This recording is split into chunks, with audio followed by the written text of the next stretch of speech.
And I think everyone has their own versions of what that like intrusive thought is. And I will try to ask myself, like, that inner critic, that intrusive thought, like, what are you afraid of? What is it that you desire? And let her just share for a minute. And then I really try to shift into self-compassion.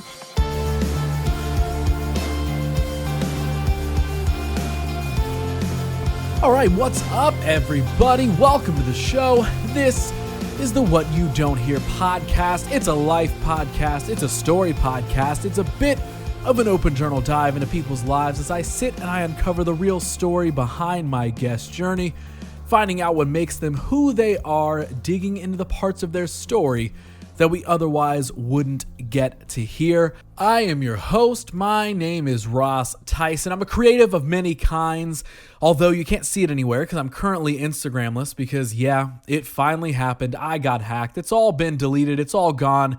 But that's another story for another time. And really, when it comes down to it, guess what? I'm still going to make things. I'm still real. I'm still going to create and do all the fun things I want to do, whether I have social media or not. Because at the end of everything, I'm just somebody who loves to sit and tell stories in any and every single form that I can possible. Just like in this form, because I'm a podcaster and I bring you these episodes every other Monday and many, many Fridays for all those 15-minute episodes and all those great conversations that happen within them. And of course, I've got another one of those great conversations and stories talking about lots of things for you this week as I sit down with my guest, Simi Botic. Now, Simi is a health coach and founder of the company Unmeasured. So in this episode, we uncover the story of how her own health journey and issues actually led her to not only becoming a health coach, but in turn, how that turned into Unmeasured. And we dig into everything that went into that. We really spend a lot of time, talking about the beginning of her journey, what it really looked like. We focus a lot on the mental battles, honestly, that she went through and that many of us tend to go through and her experience within that as well. It's a very, very solid conversation with this week with a guest that I've wanted on for a while. And she does not disappoint. Simi is absolutely wonderful. So we will dive into that conversation in just a few moments. But first, you know the drill. There's some amazing people supporting this show. Also amazing people that I, in turn, support, like I actually care about partnering with, because really, I only want to partner with brands and entities that I think are cool. And here's a few of them that I'm going to tell you about right now.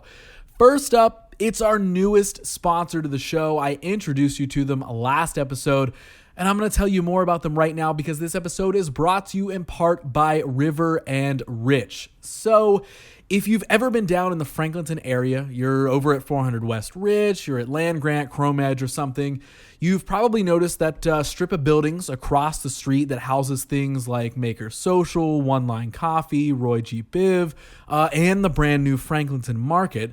Well, that collection of buildings is River and Rich, and they're making space in Franklinton for it to somehow get even cooler. Now, they're making a lot of cool space down here in the area, and one of those ways is helping you answer the question of, does your apartment meet your lifestyle? Do you wake up every day just being, stoked on your environment, stoked on the place that you live in being one that you love living in? Well, you can feel all those things over at River and Rich because at this place, you'll find yourself living a colorful life that's more than just the color of the buildings. River and Rich brings together quality apartments, desirable amenities, and a vibrant artistic community. It's located right here in Franklinton. River and Rich offers 1-bedroom, 2-bedroom, and townhouse-style apartments with open floor plans, oversized windows, honestly those are pretty dope, and modern finishes. The amenities include a huge 24/7 gym, a heated pool, a fully stocked coffee bar, a secure package delivery room, pretty much everything you need. And it doesn't stop at the building. River and Rich embraces and connects with the art-filled Franklinton community with local art and murals featured all throughout the community. River and Rich is both a place to go home to and also is becoming a living piece of art itself. So if that sort of environment sounds like one that you want to live in, well, guess what? You can. So go check it out. They offer both guided and self-guided tours. So go and view an apartment at any time.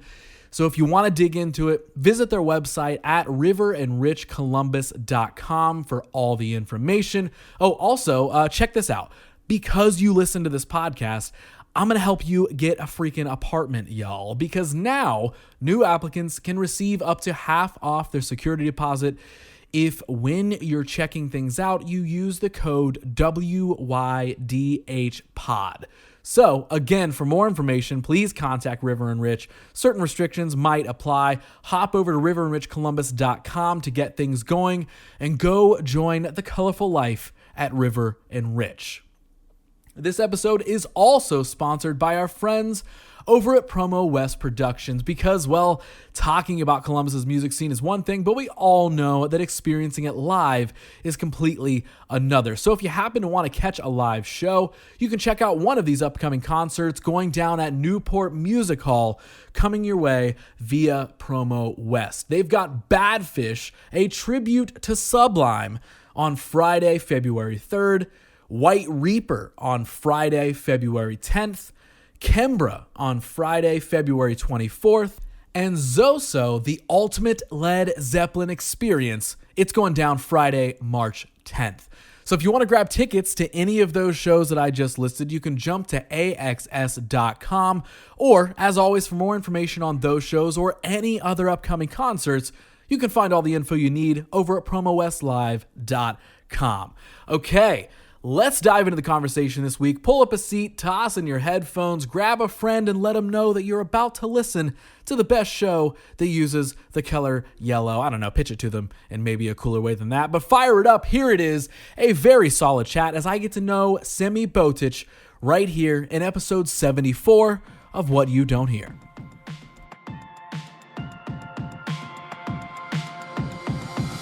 So That's great. That's perfect. See, all right, now we know the cues. Yeah. You know if I'm like kind of I'm looking not like around. zoned out. Yeah. Uh-oh, lost her. Yeah, I'm like, oh, I shouldn't have asked that. Yeah, so tell me about your life. Like, oh, well, I'm like, oh, God. We're off to a bad start already. Yeah. Why did I ask that question? And yeah, same for you. You can look at me and be like, does he just not care about the answer I'm giving him just because he's wandering off? That's just me having a panic attack in my brain. Totally. Making sure, like, am I recording literally any of this? Well, we are recording. Now we know each other's social cues. Amazing. Of when we're thinking of how to say things and do things. Love it. Simi, do you want to make a podcast? Yes, let's do it. Let's make this happen. Welcome to the show, and thank you so much for being here. Yeah, thank you so much for having me. I seriously appreciate it a lot. I feel like you've been one of the people that has actually been on my like guest list for a minute now, to be honest. And I feel like I found you through friends at the Wonder Jam. Mm-hmm. So I feel like they did like branding and stuff for you or something at one point in time. If anything that is like not literally like physically me and my business, the Wonder Jam does. Okay, so perfect. So they shouts to the Wonder do it Jam. all. Yes. Kudos to the Wonder Jam always. I wouldn't have a business if it wasn't for them. They have, and I've probably mentioned them so many times on the show because they have become almost a cheat sheet of cool people that I want to have on the show. Because I'm just like, I see them post about something like, hey, here's this person who does this cool thing. We did branding for them. And I'm like, I like cool people who do cool things. Let me go check them out. And then I'm like, all right, add them to the podcast guest list for the future. See, I feel like I literally found you a while ago through them. But just so like I'm fully caught up, and obviously anybody listening or watching, like, can be introduced to who you are, what you do. I know a little bit, because full disclosure, most of the time when I have someone new on the show that I don't know, I honestly don't really do a deep dive. I don't really do like all the detective work and look through years of social media and whatever. I know the general thing. Because you have a life. So you don't have time to do I'm that. not an internet sleuth, okay? Yes, you know what? You made me feel better about that. Sometimes I'm like, does the guest think that I just didn't care to look into them or something when I say that? I appreciate you being like, yeah, because you have a life. You're not going to like, look at everything I'm doing. So yeah, I don't usually do the detective work. Also because I just like finding it out real time. You know, when we sit down, we're getting to know each other. I want to just uncover things as we go. So a little bit of a formal introduction at the beginning. Tell me like everything that you do. Because in general, I know of Unmeasured, right? Yep. And before that, it was more like health coach oriented stuff, because Unmeasured is relatively new, or? Yeah, Okay. well, definitely the newest part of my business, and it really is the focus of my business right now. So in February 2023, it will be 3 years old. So new-ish in terms of how long I've had my own business, which has been like around a decade now. Before Unmeasured, it was really focused on private coaching, did a lot with intuitive eating, intuitive movement, body image, really helping women heal their relationships with food and movement in their bodies.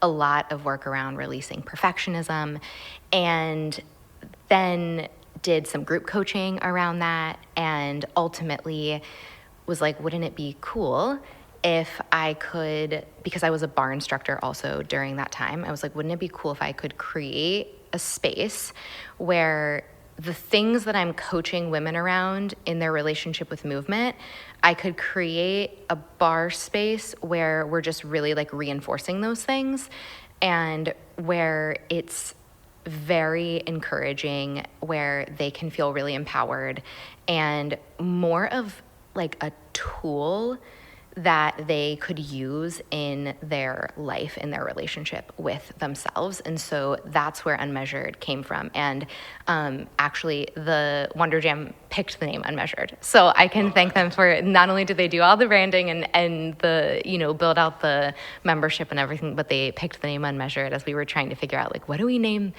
this barre studio, this virtual barre studio? And so that's really what my business has become right now, is like exclusively Unmeasured.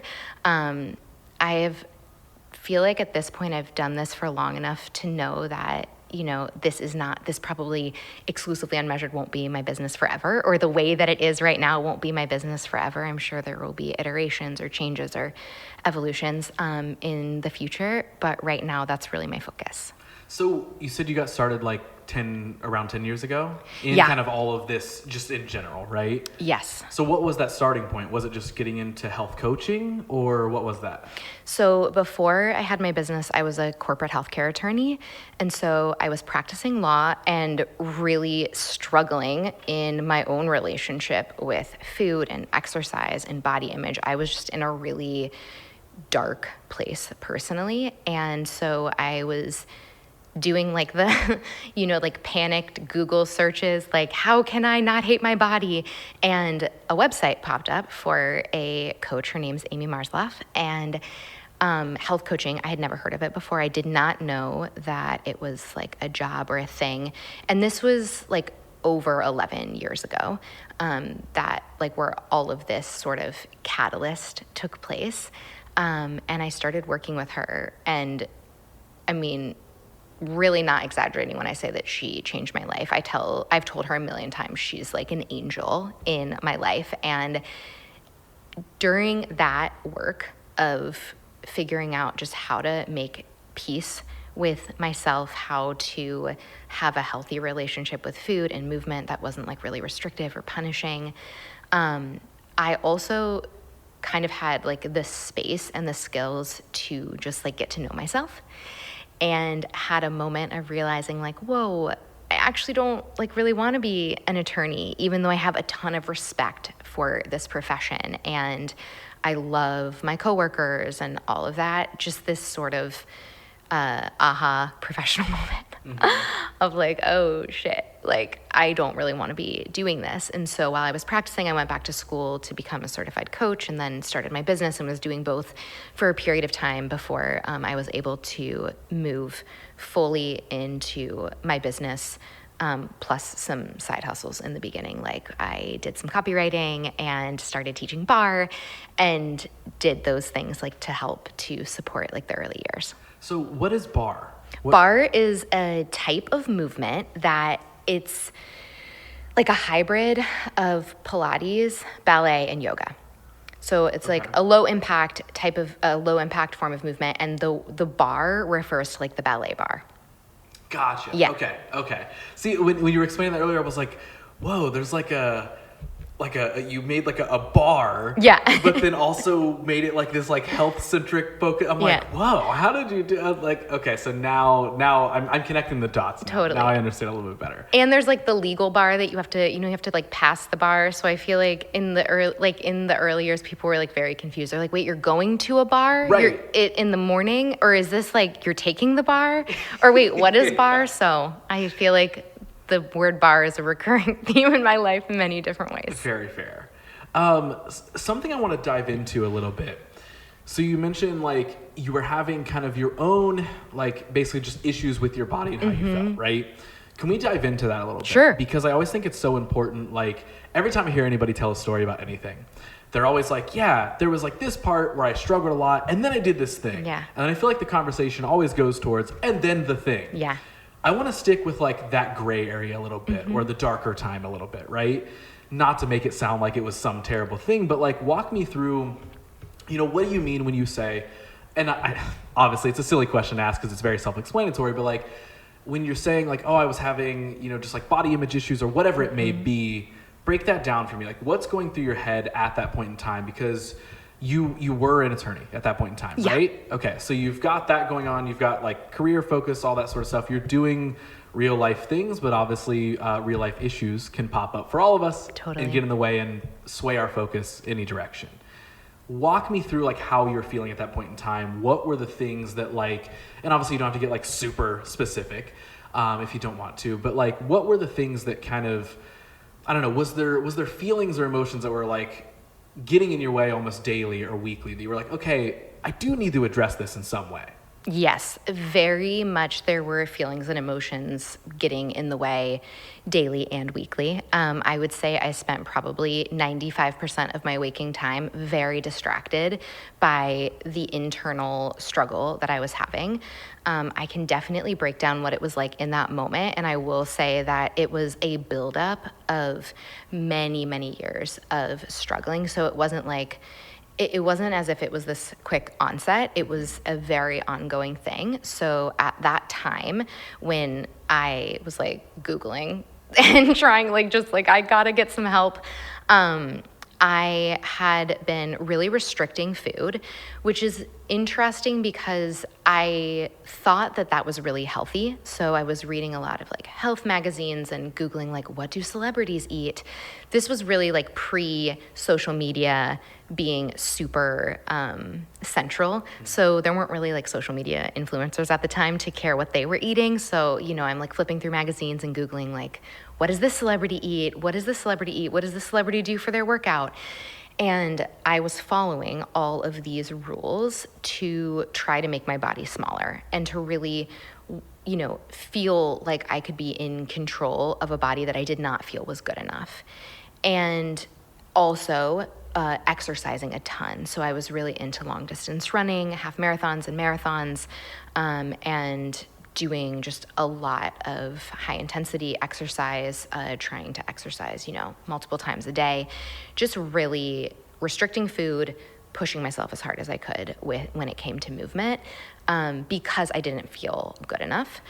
And it was all encompassing because number one, I wasn't eating enough and was like totally exhausted and like overworked from how much I was exercising, but also the perfectionist mindset of like, if I don't follow these rules perfectly, then I'm a failure was constantly playing in my brain. So if I could not follow the rules perfectly, I had this just doomed sense of I am a failure, I'm screwing this up, I'm a terrible person, I feel not worthy of anything good in this life. And at the same time, because of how much I was restricting, I was also struggling with binge eating. So I would come home from work and I would have been like restricting all day and would have gotten up, really early and done all this exercise. And then I would come home and I would just be standing in the kitchen, like eating as much food as I possibly could, which this was actually the reason why I got help. So I did not realize that my restrictive behaviors and over-exercising were unhealthy because I was like, well, this is what like celebrities are doing. This is what this health magazine says I should do. And so, all this diet culture messaging, I thought that was like the quote unquote good behavior. And I was really trying to adhere to that perfectly. When I was struggling with binge eating for a while as a result of the restriction, that's when I started to get freaked out, where I was like, oh no, this isn't good. This is really scary. I'm out of control. And I hate myself even more because I'm doing this, and I've got to get some help. So in hindsight, and, after lots of working on this and now getting to, having had the opportunity to support others with this, I see so clearly that the binge eating was just like a survival mechanism kicking in result to the restriction, and was not necessarily like the bad thing. It was just a side effect of what I was doing to myself. And I also am, in a way, really grateful for it, because I think I would have kept on like engaging in really unhealthy behaviors if it hadn't been for those binges. And again, like, it's been, over a decade since I've struggled with that. And I'm so thankful for, I'm so thankful actually for those experiences, because I feel like it's given me the ability to really feel so much compassion for people who are going through things like that, and to really understand how personal experiences that we have can create this kind of relationship with ourselves, but also how like the bigger social context and the messages that we receive from society and from culture create these sort of, like internalized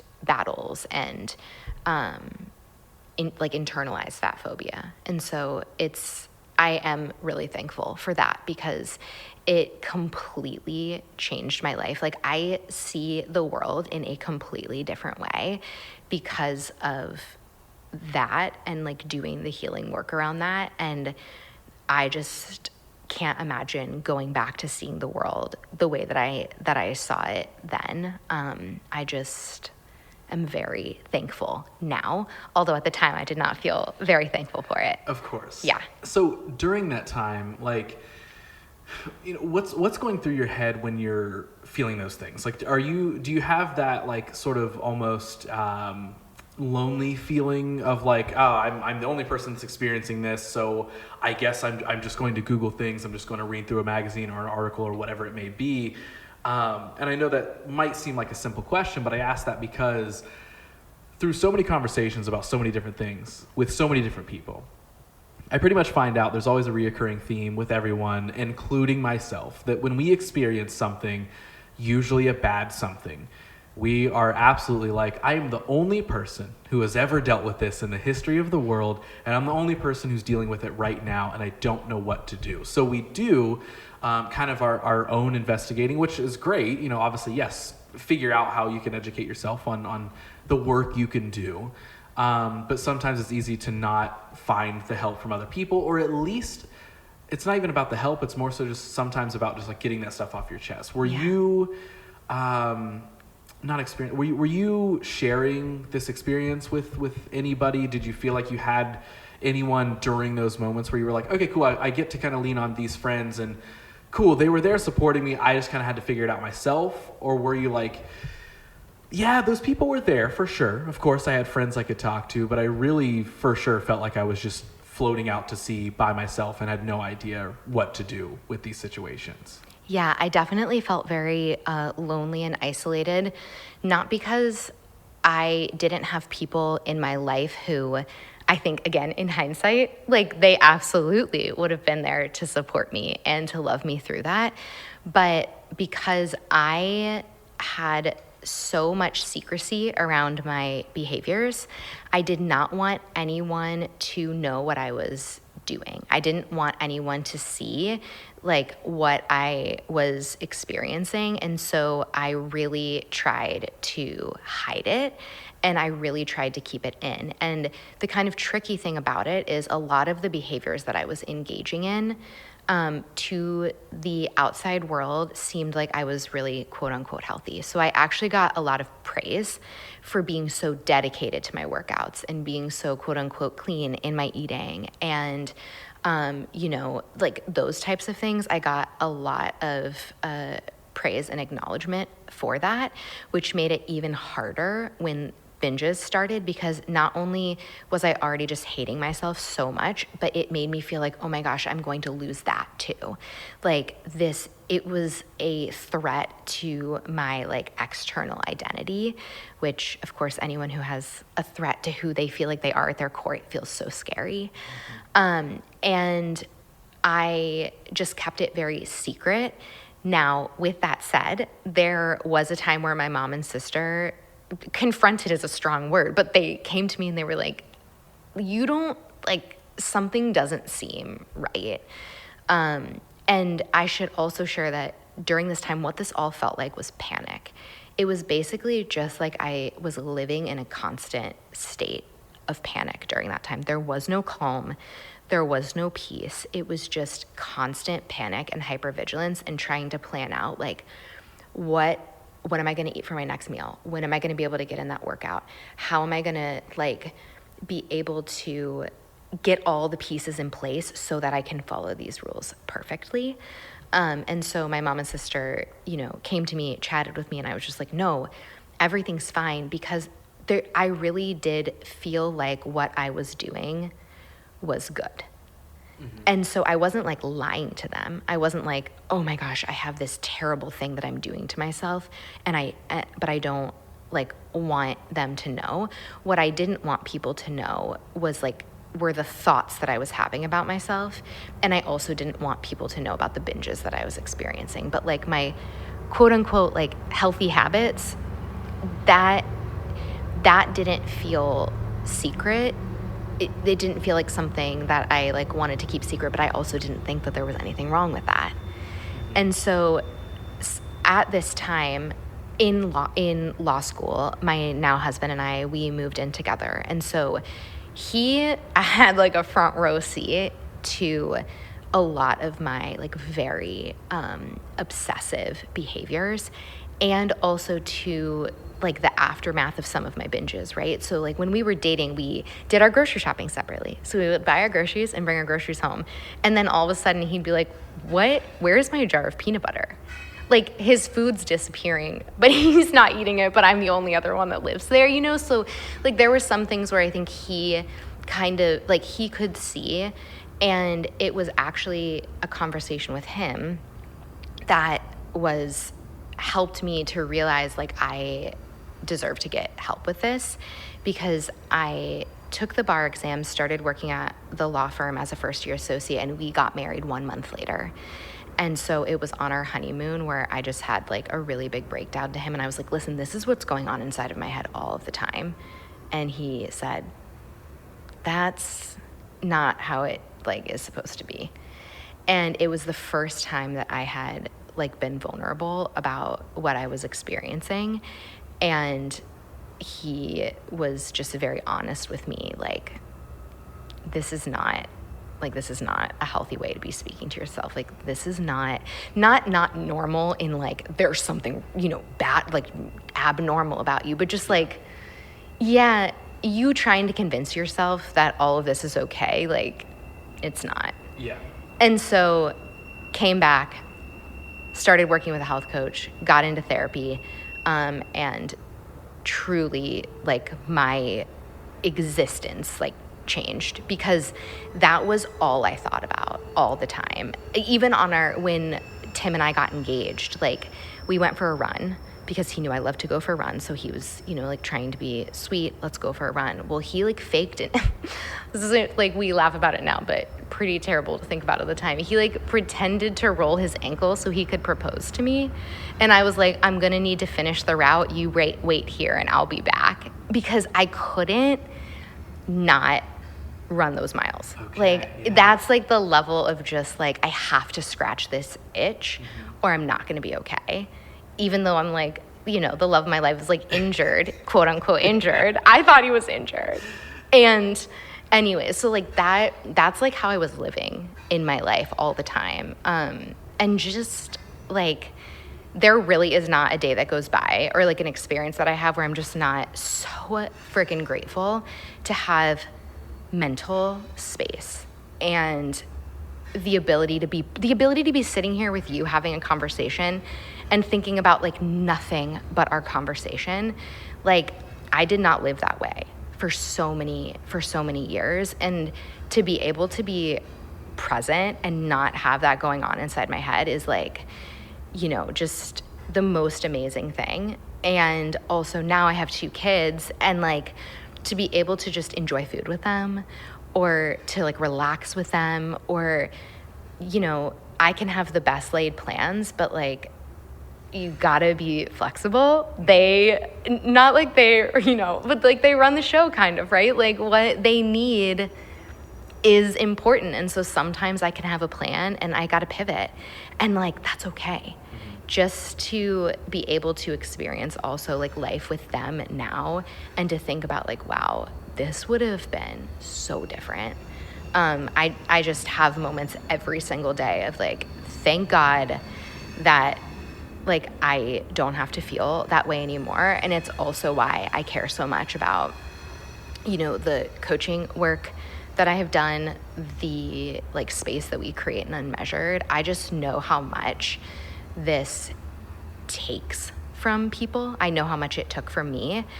And I just want to create opportunities for people to get to sit and have conversations and feel fully present, or to like eat pizza with their kids, or to go on vacation and not feel like they have to wake up at 5:30 in the morning to like run, a couple miles. Right. The following announcement has been paid for by the New World Order. Oh, excuse me. Hopping in here real quick to tell you about a brand new sponsor for the show, Ope Cold Brew. It's cold brew that uses naturally processed ingredients with no preservatives or additives, and roasted right here in Columbus.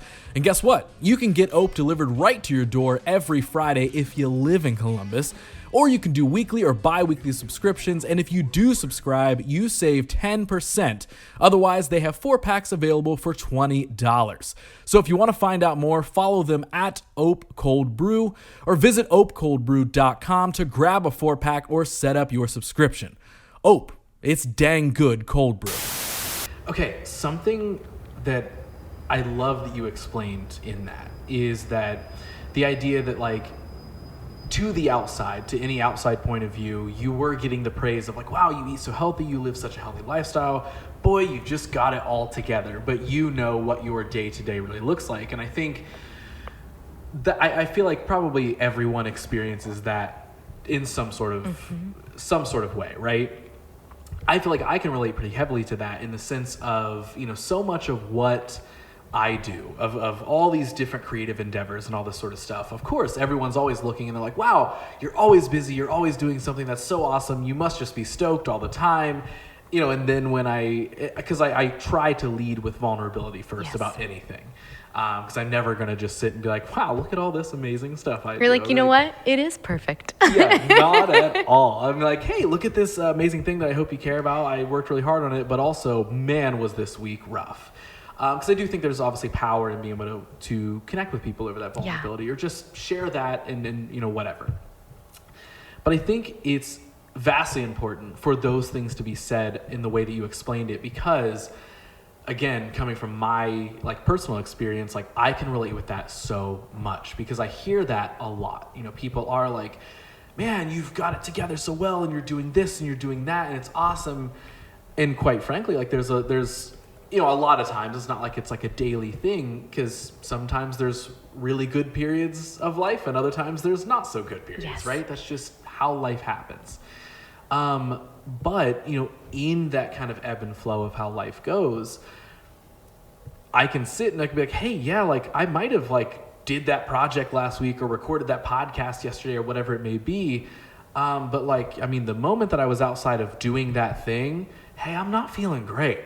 I'm struggling with these things or that thing or whatever it may be. And especially the sense of, like your brain not being able to slow down. That is something I feel like I'm actively working on right now. Is like, I'm good at being in the moment. I'm good at focusing on like, what's the task at hand?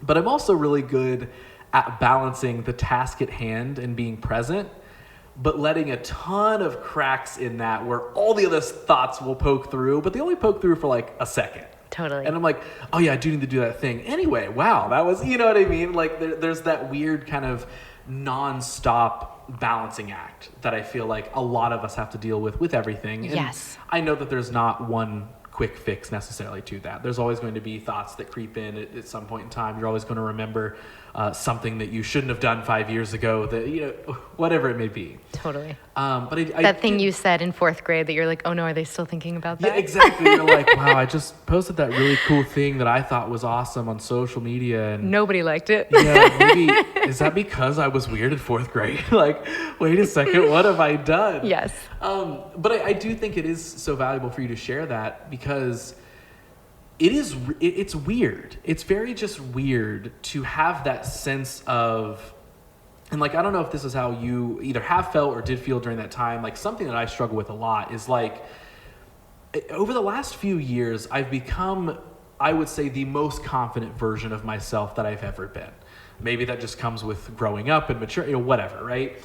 But I can sit in 9.5 out of 10 cases and be like, yeah, no, I can carry myself well. I know how to be the honest version of me and also the confident version of me. I know what I'm good at. I also know what I'm bad at, all that sort of stuff. But even having that, whatever level of confidence that I can carry, it's like this like solid thing that's built on such a ready to crumble structure. And that's where I feel like I land so often, is like, not that it takes, like, I've gotten pretty good at not being like a self-defeater much anymore. You know what I mean? If someone's like, hey, I didn't like that thing, I'm not like, well, I guess everything I do, so I'm just like, oh, okay, that's fine. Yeah. It's not really, like, I've gotten good at not letting outside sources be the thing that crumbles my confidence. It's me on the inside that crumbles my own confidence. Totally.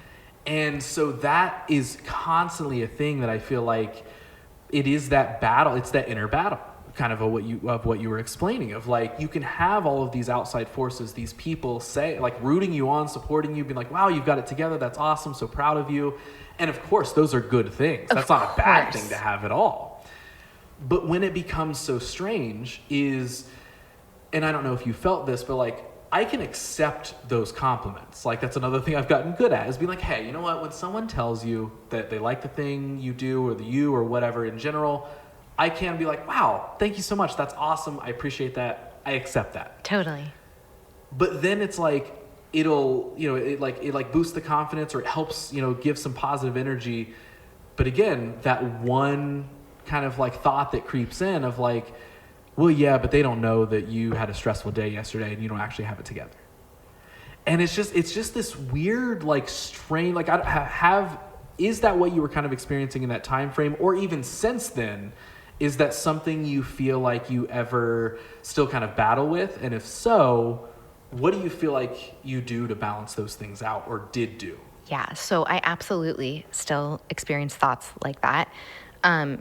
In the past scenario that we were, you know, talking about, it was like a constant state of just feeling, it's so hard to explain it. It was like such a mental and emotional heaviness and darkness of just like, I am not good enough. And so constantly striving externally to just get someone to say, great job, or you did this well, or, you know, any sort of external validation to just feel like for a moment, okay, I can take like a deep breath. There was zero inner sense of worth or value, or self-connection. And so that to me was very different than what I experience now, which is similar to what you shared, right? Moments of self-doubt,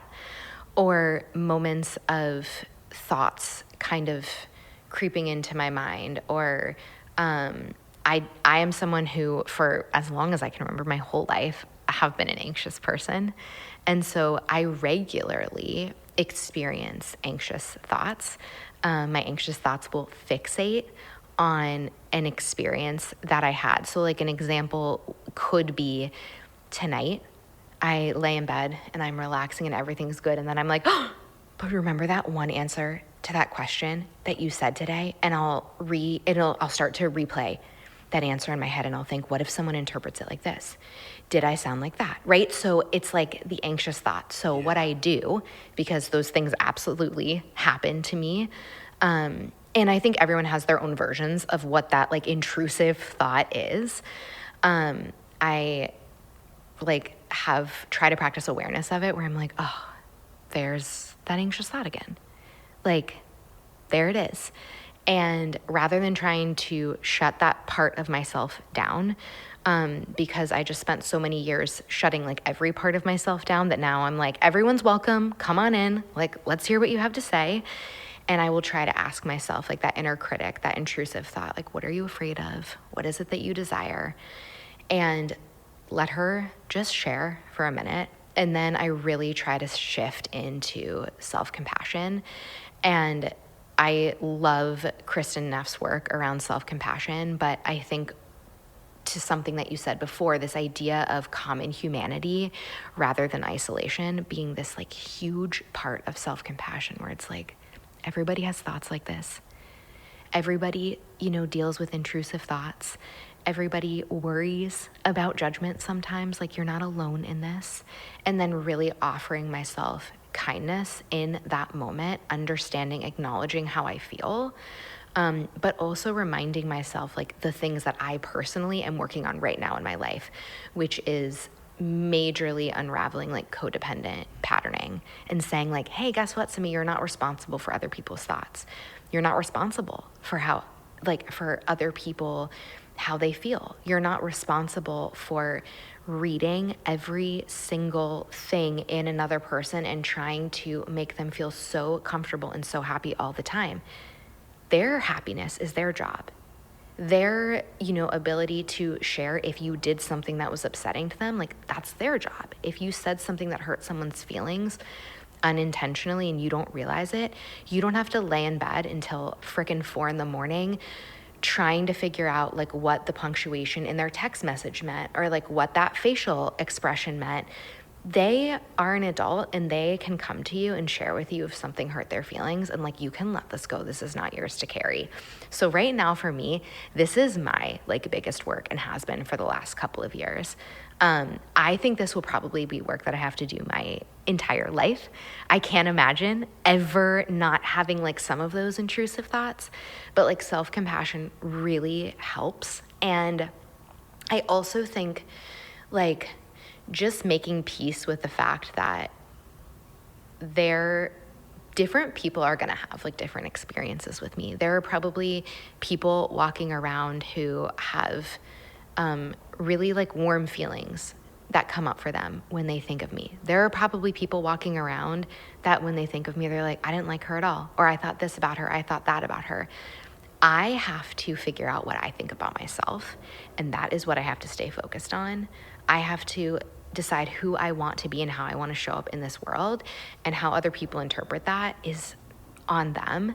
And this is something that I have to come back to over and over and over again. I've dealt with it in my business. I've dealt with it in my personal life. Like entrepreneurship, I feel like will just be a magnet to all of the like wounds and like work that you have to do, So it's come up for me a lot in my business. And also I think to the point about like confidence, I try to like really embrace a definition of confidence that is rooted in like self-trust, where I'm like, okay, what can I trust in myself, like in this moment? Like if I'm walking into a new situation, like I can't trust that I'm going to have perfect answers for your questions because I don't know what you're going to ask me. I don't know where this conversation is going, but I can trust that I can check in with myself. I can trust that I can be honest, and I can trust that if there's a question that I don't have an answer, I can just be like, you know what, I don't have an answer for that, right? Like, so I try to take a view of confidence where it's like, what can I trust myself to do in this situation? And if I'm walking into something new or I'm learning a new skill, like I can't feel confident that I'm going to be great at it because I've never done it before, and I am rarely great at things that I've never done before. But I can trust that I'll ask questions. I can trust that I'll Google. I can trust that I'll reach out to people who know more than I do, right? I can resource. And so I really try to like tap into that. And I find that helps me with like intrusive thoughts around moments where like confidence feels shaky. Yeah. Simi, that was like the coolest.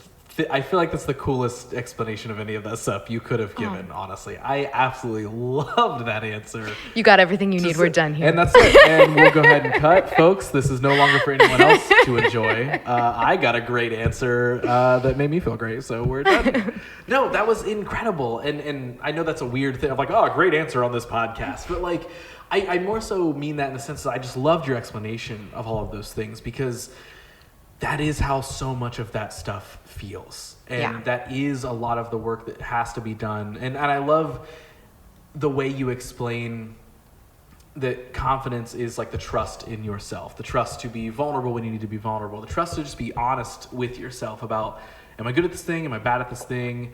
Or more so like kind of having confidence in understanding even, hey, these intrusive thoughts, it's not all of who I am. This is just a thought that I'm having. That's a practice that I have tried to work on a lot in the last couple of years. And again, still doesn't work all the time. There's still a lot of days where I'm like, yeah, that's just how it is, I guess. I guess this is what I got to deal with.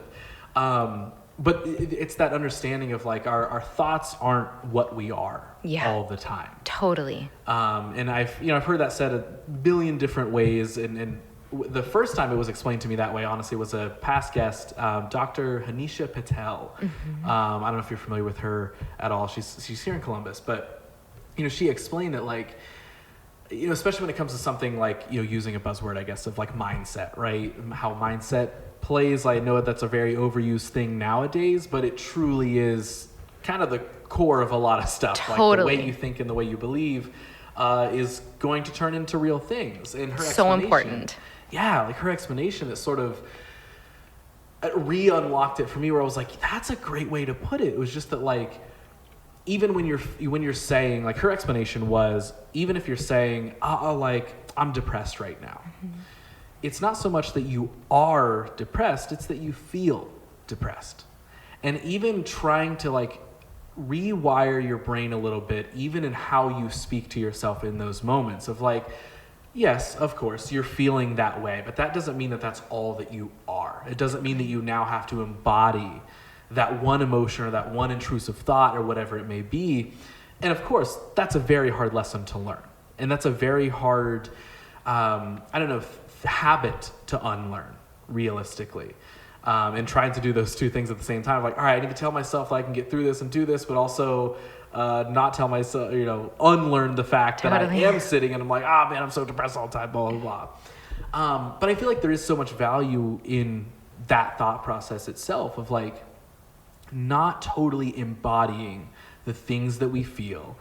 And I loved, and I feel like it coincides, your explanation of welcoming those thoughts, understanding like as if it was a room full of just different versions of ourselves walking in. It's like, okay, everybody, like, all right, what do you have to say? What do you have to say? What do you have to say? Like, I know you're going to say something bad, but let me hear it. Like, it's fine. Mm-hmm. Welcoming those thoughts and understanding that it's a thing that you can feel, and then understanding, okay, now what do I do with that information? Do I let it kind of dictate what I do out of my entire day, or how I feel, or how I'm going to walk around and live the rest of my week, or whatever it may be?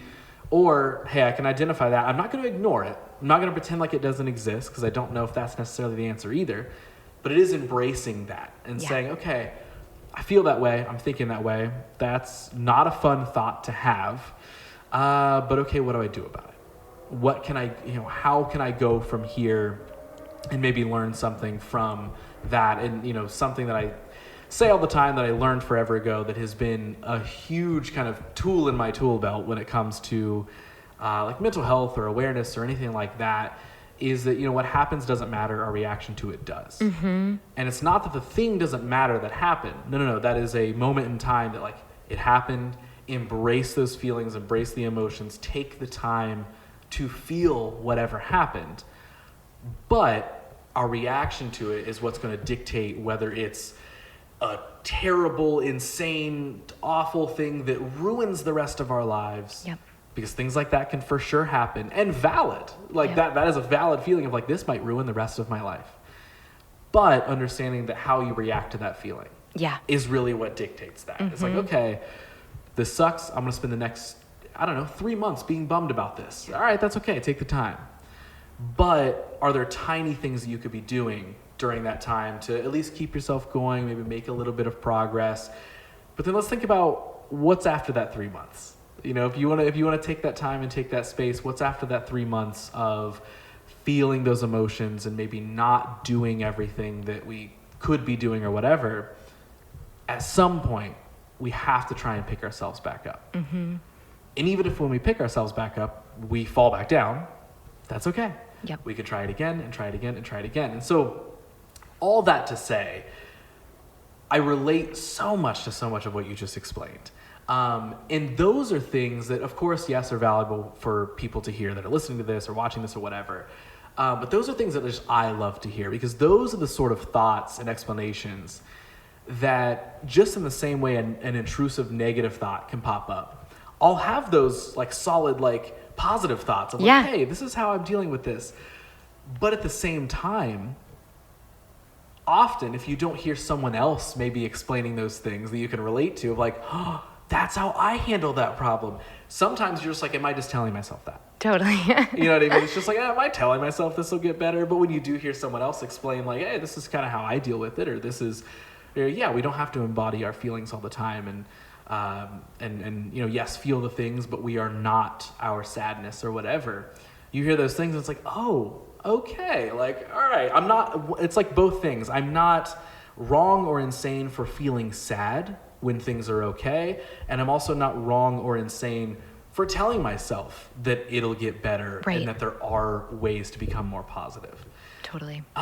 Something I want to jump into as well that you touched on earlier was, like, during that time period, you mentioned you felt like you were in a constant state of panic. Was that panic from just how you viewed yourself, or was there, like, a core thing that, because you also mentioned, like, hey, for as long as I can remember, I've kind of been anxiety ridden, right? Does that come from somewhere, or was it just more so, like, in that moment, that is kind of what I had built myself up to feel? I think the panic, different than maybe, anxiety that I've experienced in other moments in my life during that time, was a feeling of any misstep was going to be, like, the end of me, which I know sounds ridiculously dramatic, but that is where my headspace was. Like, every day, checking the boxes that I felt like I needed to check felt like the way that I was, like, keeping myself going. And so to break a rule or mess up or feel out of control or whatever it might be, it made me feel like I was going to come crumbling down and, was, like, going to cease to exist. While simultaneously, I also had thoughts sometimes, not like, oh, I didn't want to, like, be alive or anything, but also just, like, it's so hard to exist thinking this way that I wish I could just close my eyes and go to sleep and, like, not have to feel this way, like, that kind of feeling. Which I think like we've all had days where it's like, I wish I could just, like, go to bed and, like, start this day over again, Right. It was kind of like a constant awareness of how hard it was to be inside my brain during that time. And so I think the panic was just this feeling of, like, if anything isn't perfect, like, this is all going to be ruined, which is, like, classic all or nothing perfectionist mindset.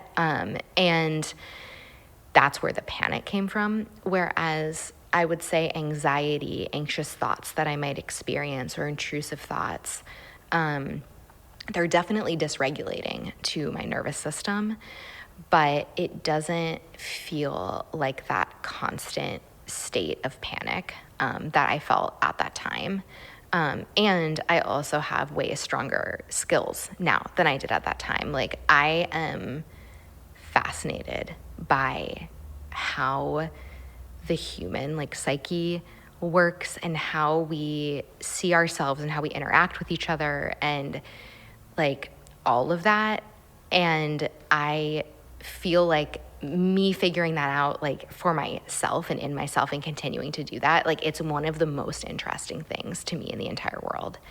And I love hearing about like how people's thoughts work and like how their inner workings are and like why they see themselves the way that they see themselves and all these different parts of ourselves that we're carrying around. Like, what do they have to say? And like, what do they think about this? You know, like I'm just very intrigued by this more than like when people talk about like outer space and stuff. I'm like, I really like the pictures are cool, but it's not like I don't want to know more. I'm just like, it's there. I trust, like, I don't know. Like, I don't need to know more about that.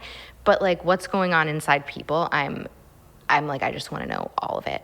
Yeah. So I think we all have our things that are, you know, fascinating to us. And that is so fascinating to me. And so I have spent a lot of time self-reflecting and, you know, continuing to try to cultivate an awareness.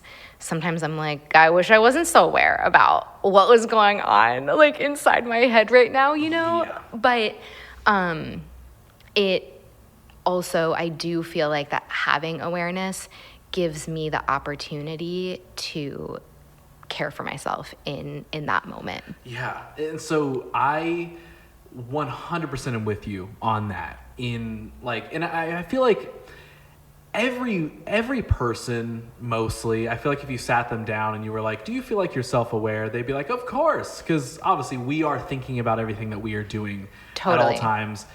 Even, for lack of a better term, even, you know, the dumber people that don't seem like they think or aren't aware at all, right? There's still a moment in time that they think about that. So I feel like everyone's answer would be, oh yeah, I'm self-aware too.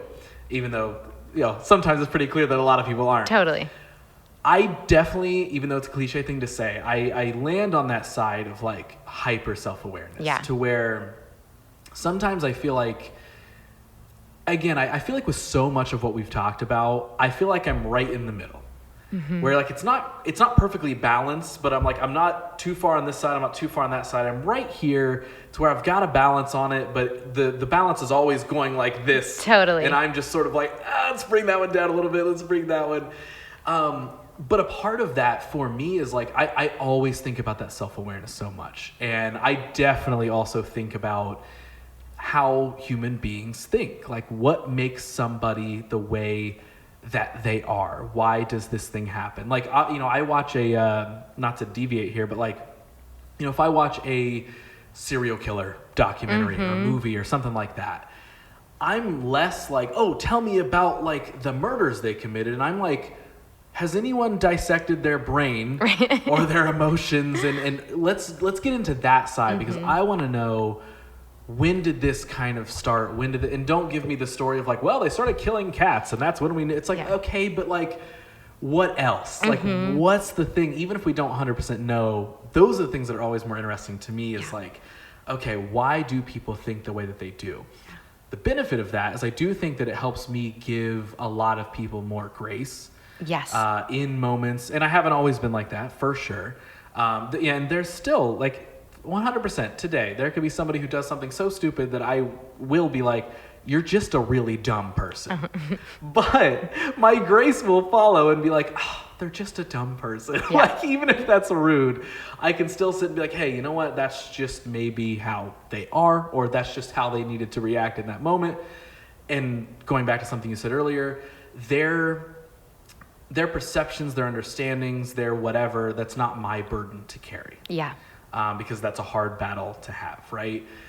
But with the self-awareness thing, I feel like I am constantly both in my own head and outside of my own head as if I'm watching myself in a movie. Totally. All at the same time. Yeah. Where like I know exactly what I'm doing or what I could do next and I have control over it all, but I also feel like I'm that third party watching the person in the movie. He's like, don't go in that room. What are you doing? Like, and I feel like I live both of those things at the same time. Maybe this is split personality. I don't know. Maybe there's a doctor somewhere who's like, someone's watching this and they're "Hey, like, I'm pal." worried about these two. They're like, heard that podcast you did, and it sounds like you've got multiple people in your mind.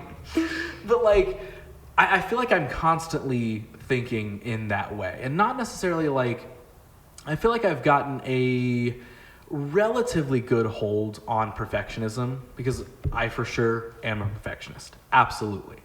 Listening back to this, I'm going to be like, if the audio wasn't 100% perfect, I'm like, oh man, but then I'll instantly follow that up with, yeah, but it's not a big deal. Totally. The conversation's good. It's there. It exists. Who cares, right? I've got a good, again, the balancing act. It'll creep through, but then I'll be able to bring it back down. But I feel like it's something that we were talking about earlier. Like I do just constantly feel like due to that overly self-awareness, I am constantly, like you said, analyzing every single thing that I am doing every single day while simultaneously analyzing everything that everyone else is doing and wondering what makes them that way. Yeah. Or like you said earlier, why did they send that text that way? Yeah. Or it took them a minute to get back to me and I don't care about that, but is that because of this reason? Yeah. Yeah. I'm never going to lead with like, why aren't you spending time with me? Why aren't you talking with me right now? Like, right. That's not like, I'm not that concerned about it. But there's still a part of me that has to just dissect everything. Yeah. And I don't know why.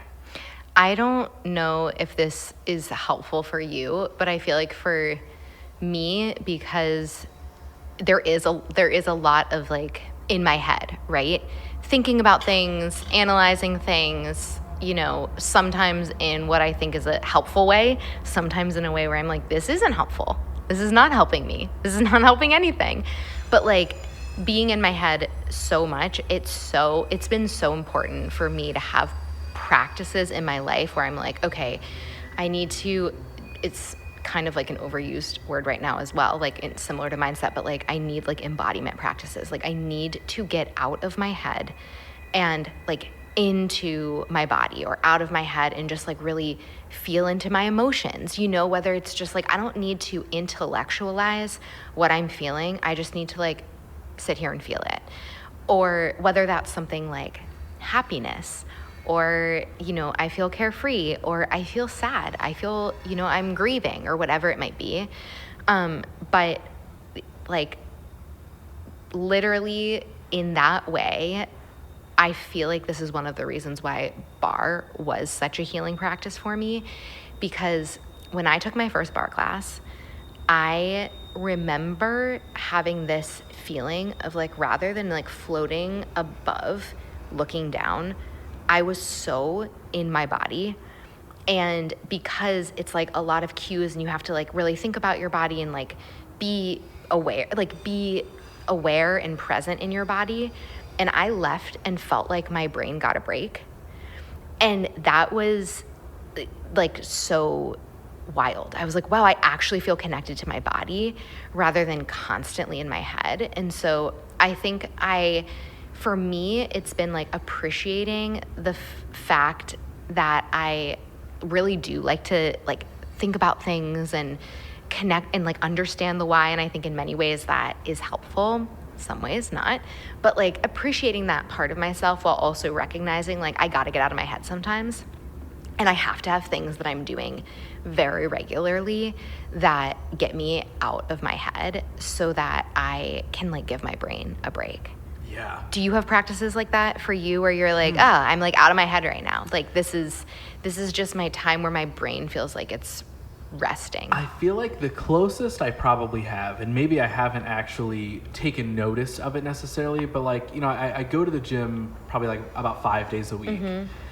And in a lot of those moments, it is very like, okay, I'm doing this thing physically. This is where I need to be. I am focused on, okay, just get through this next round, get through this next thing, blah, blah, blah. I would say that's maybe my closest thing.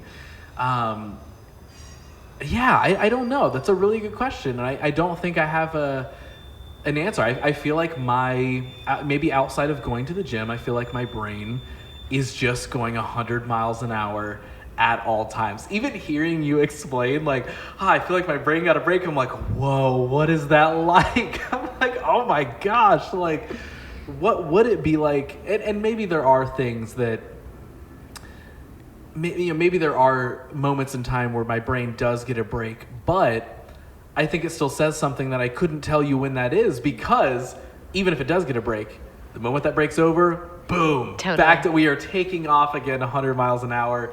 So I'm probably not even really remaining fully conscious of the fact of like, what a nice resting, period. And that doesn't mean that I never relax or I'm never Totally. just having a chill moment. Like, if we were talking 4 or 5 years ago, absolutely that would be the case. Like, you'd probably be you'd be like, dude, you keep telling me all these things you're doing. Like, do you rest? And I'm like, no, I gotta grind. Like, that'd probably be the answer.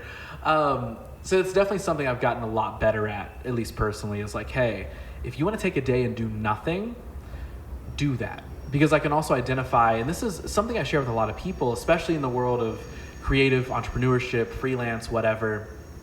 Everybody feels, we kind of all feel like we have to be working at all times. Yeah. Because it does feel like it can slip away and go away. Oh my gosh, yes. It can feel so scary. Or even if like it isn't going the way that like you had hoped it would go, or the way you like expected it to go by a certain point, it's like this is like slipping through my fingertips. Yes, it can be so scary. Yeah. Of like sitting and being like, everything I worked for, it's just gone right now. Yeah. But like something I've tried to remind myself of when I am, if I just want to take a day and I'm just watching Netflix all day and eating food and whatever, right? I can remind myself like, hey, like, remember all the work you've been doing? Well, yeah, it's to get the benefit of like the goals you want to achieve, but it's also to get the benefit of just like resting as well. Like, that work still equates to, oh yeah, hey, you've done enough. You know what I mean? Like, that'll do. You can take a day off, or you can take this hour to do nothing, or you can take this weekend or whatever, or week, whatever it is. Like, that's a conversation I have, with a lot of people relatively often, because everybody does get stuck in go, go, go all the time. And I absolutely was there. But now I feel like I've unlocked that benefit of the fact that I was go, go, go. It's given me the space now to be able to relax and slow down. I know I'm kind of contradicting myself by saying, yes, I rest, but also my brain never stops. Like, I physically can rest and just chill and watch a movie and stuff like that. But again, the moment that's over, I might be like, okay, what can I do next? And, blah, blah, blah, blah. And again, it's gotten a lot better than what it used to be. But I do think that like a lot of that also feeds into just, and not to make this, this is something that keeps coming up on this podcast, because obviously everybody deals with it, and not to make this a social media talk. But obviously, I mean, you see everyone doing everything all the time.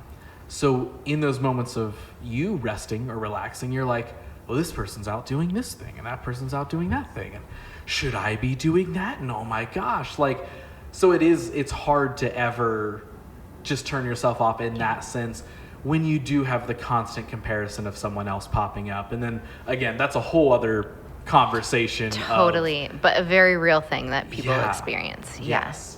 I think it's really cool though, for you to be able to say, a couple years ago, I wouldn't have been able to take a day off, or wouldn't have let myself take a day off, or, whatever the language around that might be. And today, like, I can.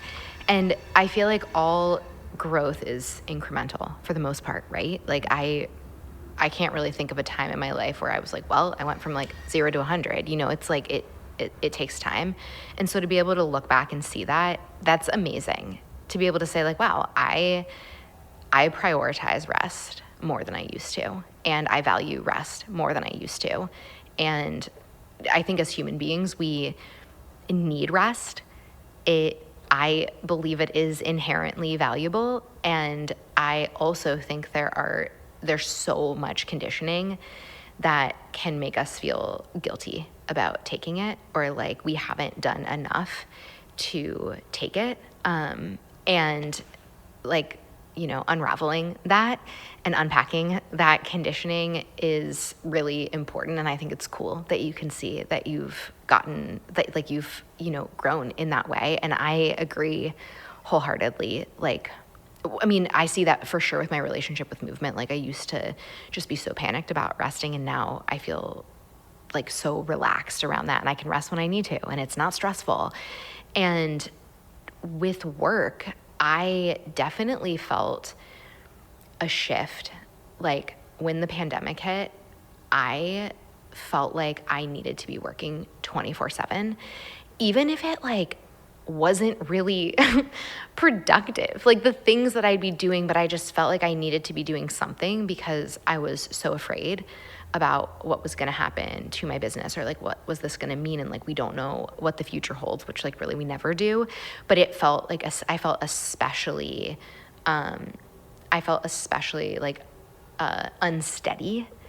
And I am just now really starting to find a bit of space and peace and I don't know, the word balance is so tricky because you said, it doesn't really mean balance, but where I don't feel the constant pressure to be doing something all of the time. And I think that was totally that was internal, so there also can just be these experiences that we have in life that kick up certain things for us. And I felt like the sort of workaholic energy got the volume on that got turned way up for me in early 2020. So yeah, it's weird because I feel like whenever I talk about early 2020 pandemic, all that sort of stuff, clearly not a great time, not good, lots of bad happened. My individual experience though, I actually felt the opposite. Mm-hmm. I loved the fact that I was forced to stop. Mm-hmm. Because in a weird way, I don't know when I would have. Yeah. I would have just kept kind of finding excuses of oh, well, yeah, I can rest a little bit, but then Mm-hmm. so when something like that happens, and I've had this conversation with several people who are like, yeah, you know what, that is kind of what happened. But it's it erased that need of I always have to be doing something. Yeah. Because for the first moment I was wait, there's not really any FOMO right now. Mm-hmm. Yes, that's true. You know what I mean? Yeah. I was okay, so now when I'm scrolling Instagram or whatever, if I would be comparing myself, everyone's just baking bread. Everyone's doing the same thing I'm doing. That person also watched episode 3 of Tiger King today. Uh-huh. Great. You know what I mean? Yeah. And in a weird roundabout way, that was almost sort of a kick for me where I was I got to experience literally not being able to really do anything, get a sense of what that was like, and then almost take what I learned out of that and then implement it into, once we got back on our feet and, back to whatever is going on now, I almost got to carry that, what I individually got from that, I got to carry it into kind of the new phase. Where it was okay, remember what it felt like when you were just sort of resting and relaxing and you didn't have to worry about whether you got that thing done tonight? Mm-hmm. Know that you can still do that. Yeah, that does not have to leave with the end of the lockdown. Exactly. It's not just well, I guess I couldn't go to work or go do something, so I guess I just won't. But it's well, no, there's things that we can learn, of course, from any situation. And whether it was pandemic or not, another thing that I've really uncovered over the last few years is I mentioned the confidence thing earlier. Mm-hmm. What a lot of that confidence unlock has done for me is yes, it's made me confident in the fact that I can take a rest day today and I'll be okay because I know I need it. But more so, it's that honestly, like you were saying earlier, it's the self-belief and the trust in ourselves, because I know that I trust myself enough to, if I take an entire day to binge a Netflix series, I trust in myself that the work that maybe I really need to get done, I know I'll get it done tomorrow. Mm-hmm. And so it's it is unlocking that confidence in yourself of understanding, if you do need to slow down or you do need to stop or you do need to separate for a while or whatever, if you can find at your core what you're confident in about yourself, doesn't that kind of mean that you can get back to it when you need to?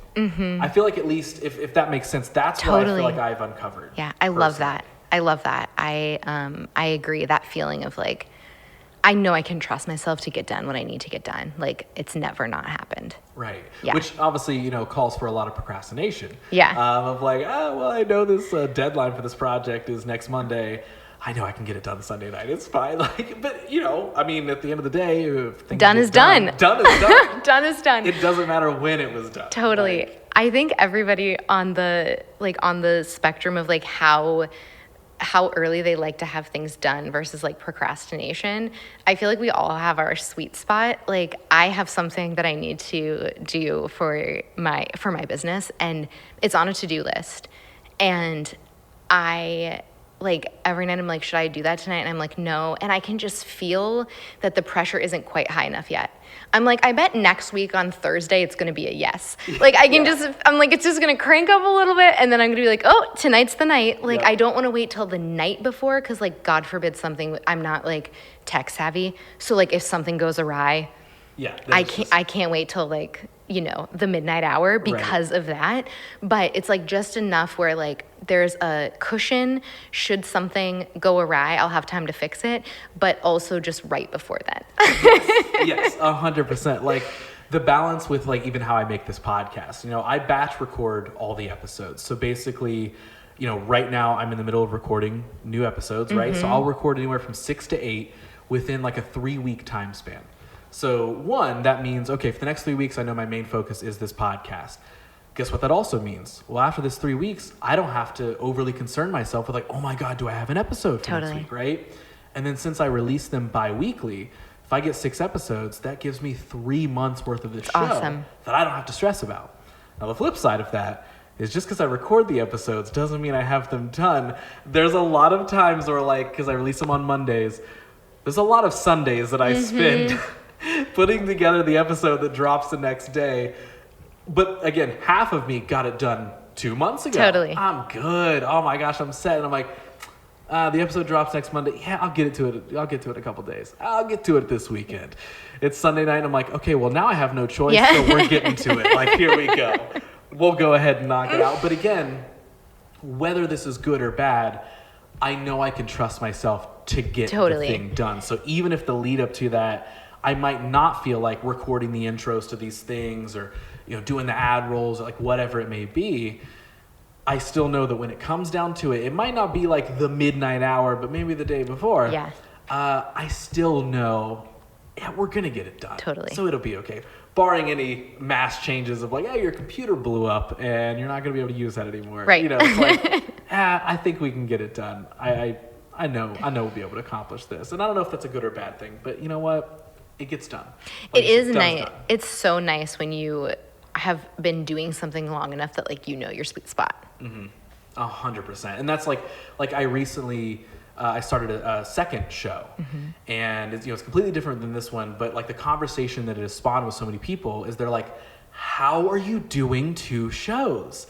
And then when I explained to them how I plan everything out, then they're like, Oh, that makes total sense now. Because it's not just like, hey, next Monday I need an episode. Hey, Simi, Monday at like 3, would you be good to record? Because if I can post it by 6, I'm fine. Like, it's not the We're going to do it live. Yeah, so let's just do it live. Let's just like record, whatever. But it is like, there's that sweet spot of, I'm big on being proactive. And I think the more proactive you are, the easier it is to be reactive when you have to be. And I feel like that's kind of a skill that I've really honed in on over the last 2 years. Totally. Because again, if I want to be a procrastinator, whether that's positive or negative, I know I can do it, but I still know I'm going to get the thing done. Because again, I was proactive enough, just like with the show, I'm proactive enough to get all the episodes done so I know I'm set. And that's less stress for me for the next 3 to 4 months. Yeah. But in the moment where I might need to be reactive and like, that episode comes out tomorrow, you need to get it done. I know I've already done enough work to set myself up to better react in the moment. Totally. And you have the space to do that because you're not recording the like you're not like, and I'm also trying to record these things at the last minute. Exactly. So it is, I feel like it is such like a dance between those things. Right. And sometimes things do come up and like unexpected things in life. And it's nice to be like, I'm so grateful for that part of me that was like a little bit proactive, because now I have some wiggle room to deal with this. Oh, yeah, I thank past me a lot. Yeah, totally. Like, yeah, past Ross really set me up for this. Like, thanks, dude. But then that also keeps me aware enough of like, is there anything I can do right now for future Ross? Yes. Right? Okay, so this is something that I'm constantly like needing to like check myself on. Is there anything I can do for my future self? Because I will sometimes feel like it's hard to like step away from something with work if like it's not all, like if all the things aren't checked off, because I'm like, but it'll feel so good to have these done. But what I've learned now is like just more things get added to the list. So then it's like this constant thing of like, well, I just want to get all of this done, but then there's more things and there's never that moment where it's all done. So I've had to learn to just say like, do some things now, but also like take time to live your life. Yeah.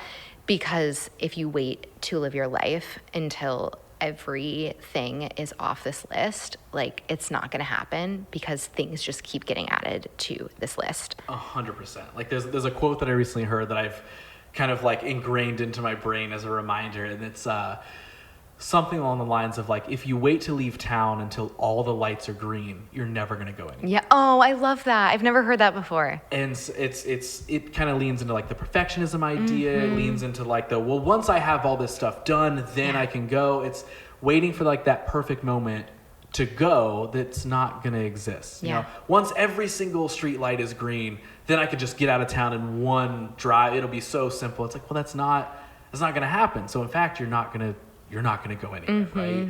And ever since hearing that, I'm like, oh yeah, okay. I love that.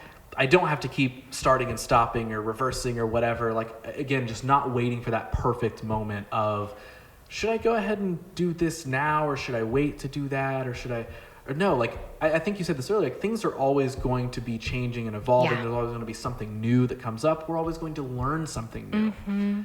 I would rather be actively learning while something exists and doing the thing than sitting and thinking about all the what ifs that surround that if I were doing the thing. Totally.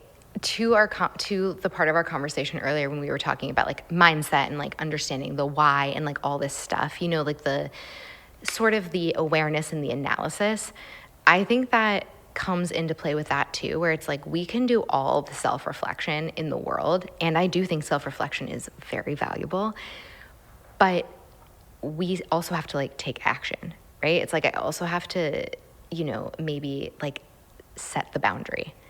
I also have to maybe like change my behaviors around food or movement. Like it's the internal work, but it's also the external work, and it has to be both of those things together to really experience that, that long-term change and growth or healing, if that's like a word that resonates with someone around like what they're doing. It's the internal stuff and the external stuff together. Not that we're always ready for both at any single moment, but like I love thinking about how those two things like go hand in hand. 100%. And I mean, it's cliche, but like you mentioned like the action part of it. Yeah. Like that is the part. And like that's, something I'll have many conversations that surround that with a lot of people when we might have a meeting and we're just we're talking about they might be saying, hey, I really want to do this thing and I'd love to get your advice on this thing, or can we just talk about how you did it or whatever, right? And there's a lot of times where like I can, and this isn't me being like I'm just so much smarter than everybody, like not at all, but it does go back to that dissection thing we were talking about earlier, where I'll kind of in the conversation I will kind of almost see what the blockades pop up for them. Where when we're talking about, all right, here's the idea. Isn't that so fun to talk about? Yeah. All right, so cool. Here's the action part. A lot of the times that's where the blockade comes up. Totally. Because the what ifs are more fun to talk about. So much more fun. Yes. Yeah. Like the when or the how to isn't always the most fun part. Right. And that I feel like is where a lot of people do get stuck. Yeah. Is like when you're talking about trying to do something, trying to do anything, like I would maybe take aim to guess that you've probably had similar conversations with people, and maybe using the example of like a business. Someone has probably said at some point in time, oh, I love what you're doing. You're building your brand. You're doing all this stuff. I really want to start my own business too. And this is what it is. And then you engage in that conversation because that's awesome and you want to encourage them. So you're like, that sounds like an awesome idea. Here's 5 different ways that maybe you could do it. If you ever need my help, let me know. But otherwise, I believe in you. You've got it. What's your plan? And then it's like, yeah, I'll get to that. I'll get to that part. But like, can we meet up in like 3 weeks and talk about the idea again? Because that's really fun. And that's not to downplay people's work ethic or their ability to get something done. I don't think it's a work ethic thing. I think it's like a lot of the time I think it's like a fear thing, right? Yeah. It's really fun to be with our idea because in our mind it can be as successful, however you define success, which is different for everyone. But it's like it can be as successful as you want it to be. But then we got to put it out in the world. And we have to deal with like the reality of that. And we usually have to learn things and figure things out along the way. Like with Unmeasured, we'll come up on 3 years in February. It's a very different business like offering than what I had years in the past. I'm still figuring out like how to grow this and how to, get in front of, new audiences with this and like what does this look like for this to grow? Like I am actively in the figuring out of those things 2+ years into it. And when it was just in my head before I put it out in the world, I didn't have to deal with any of that because in my mind, everybody who heard about it wanted to do it. And everybody who did it was their favorite thing in the entire world. Right? Like that's where we are in our minds. Yeah. And then we put it out in the world and it's like, then you have to do the things. And, for most people, I think there are some of those like lucky moments in business where all the stars align and it just really, like I've had a couple launches where I'm like, wow, that was like a piece of cake.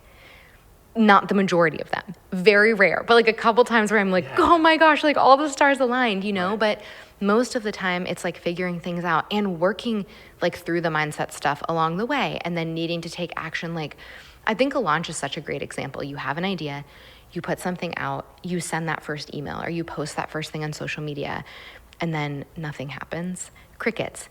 What happens inside our mind? The inner critic gets loud, those intrusive thoughts like nobody wants this isn't going to be successful, who did you think you are, this was a terrible idea, blah, blah, blah, right? Pulling us down. What does that make you want to do? For me, it makes me like not want to post about it anymore. I'm like, never mind. Yep. Like abort, mission abort. Like, kidding. Yeah, totally. Like, no, we're not sending any more emails. We're not posting anymore. Like, but to be able to sit with yourself in those thoughts, to hear those fears, to work through them, to get to the place where it's like, okay, I'm going to take that next step. I'm going to send that next email. I'm going to have that next conversation. I'm going to post that next thing. And I'm going to learn this and figure this out as I go along. Like, it is hard. That's hard. Mm-hmm. It's really, like, entrepreneurship is so vulnerable. 100%. Oh my gosh, you're just like putting yourself out there into the world, and you can't control like how people see it or what they want to do with it or whatever it might be. And there will be people who will love it and there will be people who won't. Mm-hmm.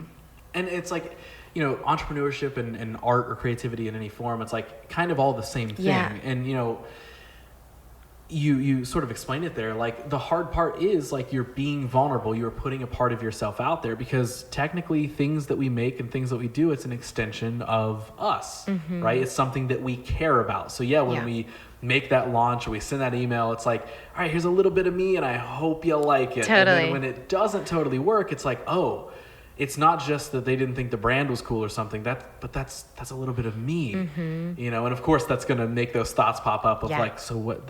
So they don't like me, or it's like, well, no, maybe just that product didn't work for them. It's okay. They have nothing against you, right?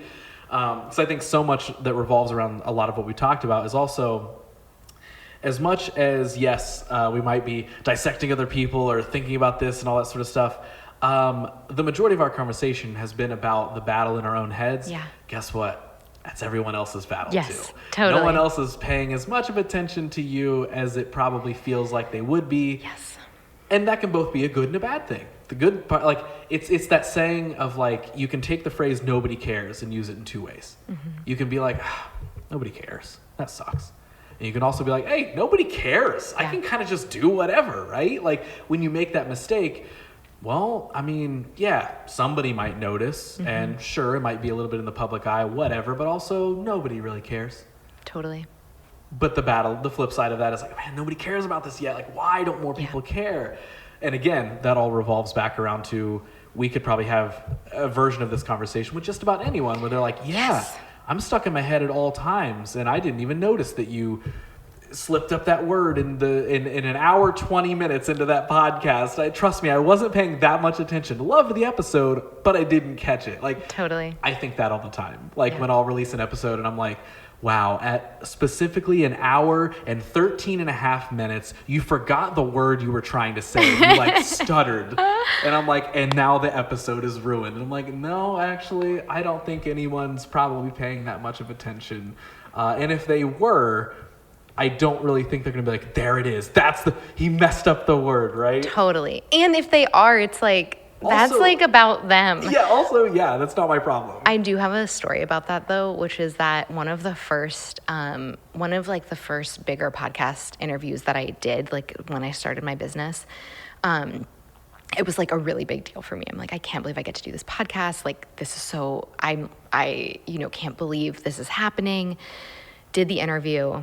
And then like, I don't know, 3-4 months later, I get an email from a woman who had listened to the interview. And the funny thing was, like, the intro to the email, she's telling me how she's like such a supporter of women. And she said she was like, I'm a psychologist and I love to help women like tap into their confidence, etc. I'm such a supporter of women.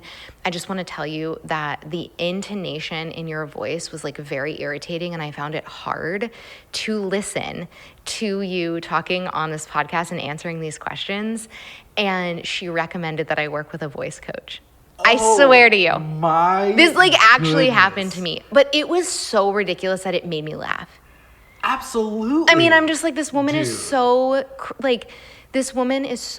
critical that she's like hate listening to podcasts and then like sending people messages, and like also she's like a quote unquote like champion of women. It was so, and she phrased it like, so I couldn't not tell you this because I really feel like that you need this help. You got to work with this voice coach. So, so I was like, this is like comical. Oh, that's so sometimes people are sitting there judging every single thing that we do, but also like, how sad for them. Honestly, yes. I was like, I feel so sad for this woman. That is the answer. Yeah. Just like we were talking about earlier, oh man, they're dumb. Whatever it is, like whatever the answer is. That is the case though. Yeah. In those sort of situations, it is like, oh, that stings a little bit, but then if you can immediately have the clarity of like, wait, why are they saying, where's that coming from in Totally. them? That's the dissection part that I'm talking about, right? That's the like, okay, but wait, why did they do this? Mm-hmm. Does it really matter? Does it really affect me? And like, I have such a high belief that like, again, as long as we're not doing something genuinely to harm somebody, that like, if you are leading from a place of authenticity and you're doing a thing that you believe in the way that you believe in it, not in a negative or hateful way. Totally. That like somebody else's like deterrence of that or opposing feeling of that, it's like you have to remind yourself like, oh, that's their take on my thing. Yeah. And also like conflict can be healthy. Again, we're not condoning violence or hateful behavior, right? Caveat. Yeah. No. Definitely not. But like just conflict can be healthy. People having different perspectives can be healthy. People having different viewpoints. That's important. That's like real. That's reality. And I think that that's also really important for me. Like this has been a big realization for me. Like it is okay if someone doesn't agree with everything that I say. It is okay if I don't agree with everything that someone else says. I don't have to pretend like I do. They don't have to pretend like they do. We can still have a really healthy, awesome conversation. Like we don't have to see the world in the exact same way.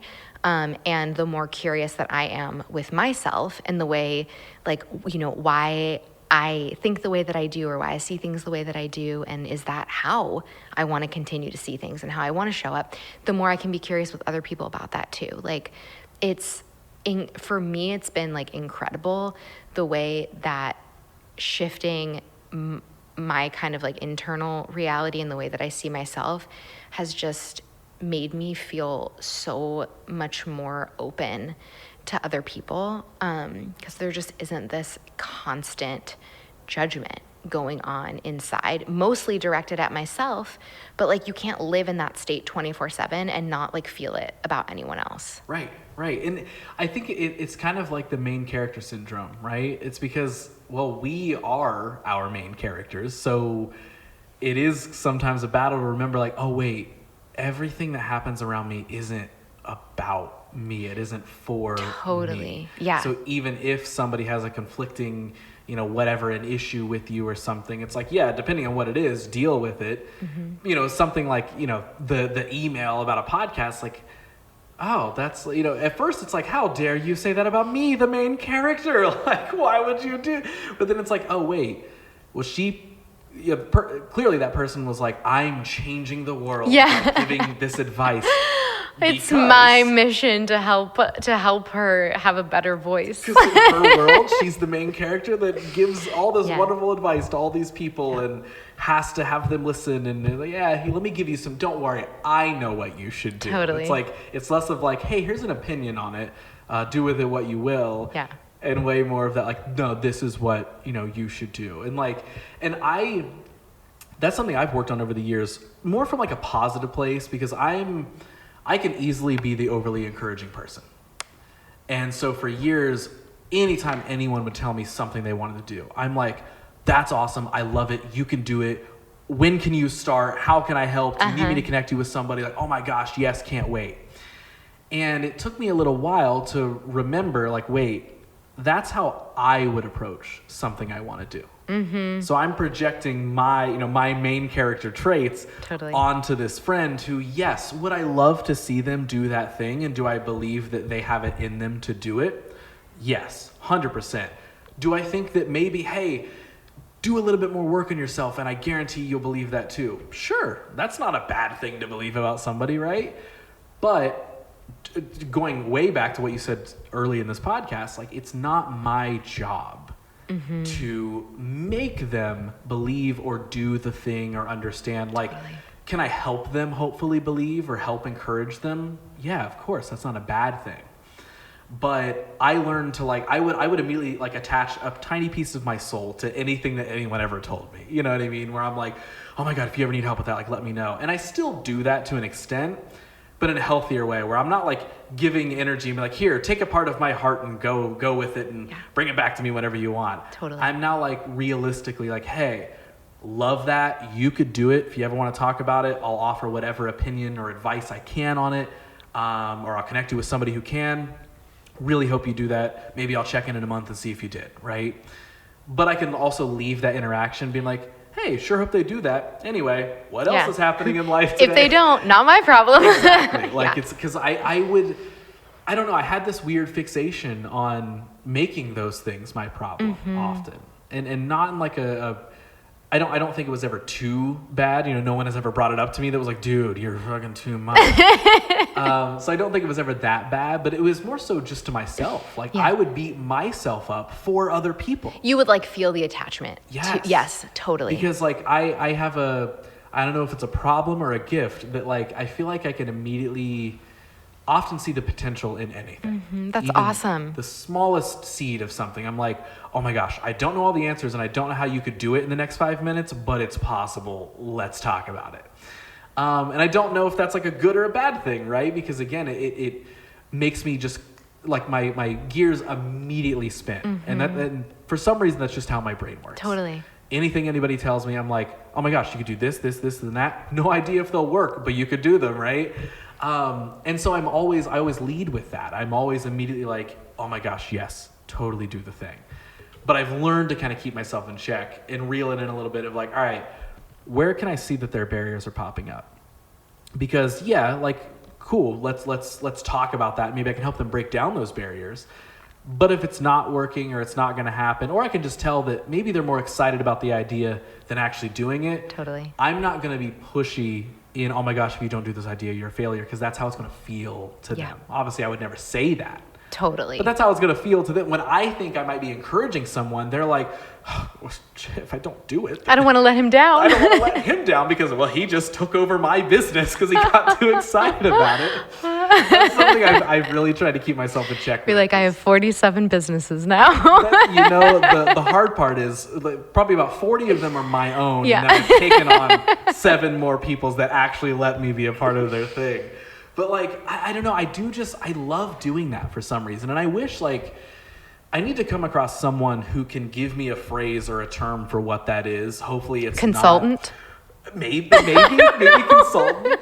Hopefully it's not like schizophrenia or multiple personalities. I feel like that's like a professional like version of that would be like a creative consultant, right? You just go in and like help people see like the potential or help them like brainstorm how to make it happen. I don't know. And I mean, yes, I think that makes sense because like that's like, because I've learned to not deny myself of anything that I want in good ways. That's awesome. Right? In good ways. Yeah. I'm not going to be like, I want that Hershey's chocolate bar from the gas station. I'm going to steal it because I don't want to pay for it. Totally. Yes.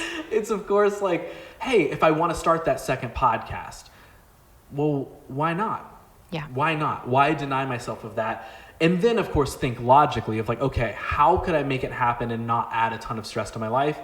If that plan or idea makes sense, okay. Cool. Again, things keep pointing to yes. Who am I to just put up a no just because? You know what I mean? Like I've gotten to that place. But with that comes like anyone who tells me anything, I'm like, all right, we don't need to deny ourselves of this at all. Like, do you need my help? Like, you could do it. Like, it's always dangerous too, because like so many times, we'll be doing this. Every once in a while, somebody will let an idea slip through on the show, and I'm like, oh yeah, okay, tell me more. Like, yeah, we can talk about that off air, so we don't have to record it on, get an actual recording of it. But yeah, if you want to talk about that at some point, please let me know. But I just get excited about the possibility of doing literally anything. Yeah, what an awesome way to live life. Yeah, I mean, I'm not saying it's a negative thing for sure. It's weird though. I just think it's weird. I don't know why. I just think it's so strange. Like, I guarantee if you named 10 things, I'm gonna say probably 7 of them. I'm gonna be like, yeah, I want to do that. Like, okay, so now I need to hear, okay. Do you have, it could be personal, professional, hybrid list.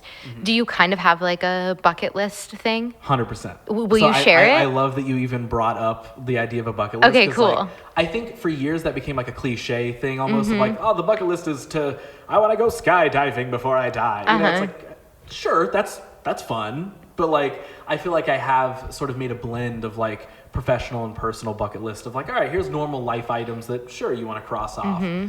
But I just have such a fascination with even just attempting anything. And again, I don't know if this is the confidence or the calmness that I could have with myself or whatever, but like, I'm okay with trying things. And if it doesn't work, I'm like, okay. That's awesome. I'm like, I tried. Now, if I try it and I fail it and I'm like, oh God, what can I do to make that work? Then that tells me that I really want that thing. Yeah. Like you're willing to work through the things that like aren't going perfectly. Yes. I'm willing to like, okay, how can I take this failure, learn from it and try to succeed the next time? There's some things that I'm like, I just kind of need to say that I did it. One of my things that I've actually slowly began to work on, it's a very small thing, but like I just want to have a published poetry book. Cool. I'm not a poet. I do like writing. I like writing in artsy ways. I like getting thoughts and feelings out. I don't plan to be a poet. Even if I make a book and it gets published by an independent whoever, like whatever, it doesn't matter. Even if it exists, I'm not about to be like, all right, guys, I'm Ross the poet now. Time to go do a bunch of poet things. I more so just want to be able to check it off a list and just say, that's a thing I did. You know what I mean? I love that. Oh, I made a poetry book, and whether I ever make another one again or anything, I did it. I made it. You know what I mean? And cool, that's a thing. Like years ago, one of the first things I did right out of high school was start a clothing line. because I had just taught myself Photoshop and also made friends with a bunch of designers that were way better than me. And I was like, oh, this is a cool thing to do. And of course, I wasn't really thinking about it from a business standpoint of like, what's my 5-year plan, blah, blah, blah. It was just, I want to do it. And then at some point, I kind of just got tired of doing it. And I was like, okay, that's fine. Yep. I wasn't consciously saying that, but I did just let myself like move on. Yeah. It wasn't like, it sounds like it's almost like this energetic, like you just sort of feel it like diffuse almost. And then I'm like, I got what I needed out of that, I guess. I got the fulfillment. I got the excitement. I got the creativity, right? And so I was just like, I don't need to continue doing this. Now being able to look back on that and understand how I think about things a little bit more, I could identify that I was sort of subconsciously, I was fulfilled. And I didn't need more out of it. I didn't have to squeeze every last drop out of this thing and push it to the point of burnout, push it to the point of hating it or something, right? Of like, well, like I didn't really put that much energy into the new line of merch that I dropped, which means it probably didn't get received as well, which means it didn't sell as well. And now I'm angry that it's not working as a business. Totally. It's because it's all a cycle, right? Because again, it's all extensions of ourselves. So how we feel is it's always going to trickle into whatever we're doing. Now having a grasp on that though, I can sit and I can look at things and be like, I just want to try it. Like I don't drink like alcohol or anything, but I want to work with an alcohol brand and like just like develop a drink, or just like help them with branding on something. Like, do you know like what kind of alcohol brand? I feel like, do you want to manifest anything right now while we're here live? I have no idea. Do you have any ideas? Because like I don't know. It literally, like if somebody was like, hey, we're working on a local beer, do you want to help with, I don't know, even an aspect of it? Like I couldn't really, I mean, sure, I could taste test it, but it's not like I'm not a good gauge for that because I have no idea. But it's like, even just things like that, like that's not something that is in my daily life at all. Again, I don't drink it, I don't try it, like whatever. But I'm like, that would be really fun just to say that I worked with a local brewery on this that'd be really cool. Or help somebody start up their own brewery or just their drink or like whatever. Like, I don't know what that's the phrasing that I don't know. Like, I don't know what that is other than like strange obsession with just doing things.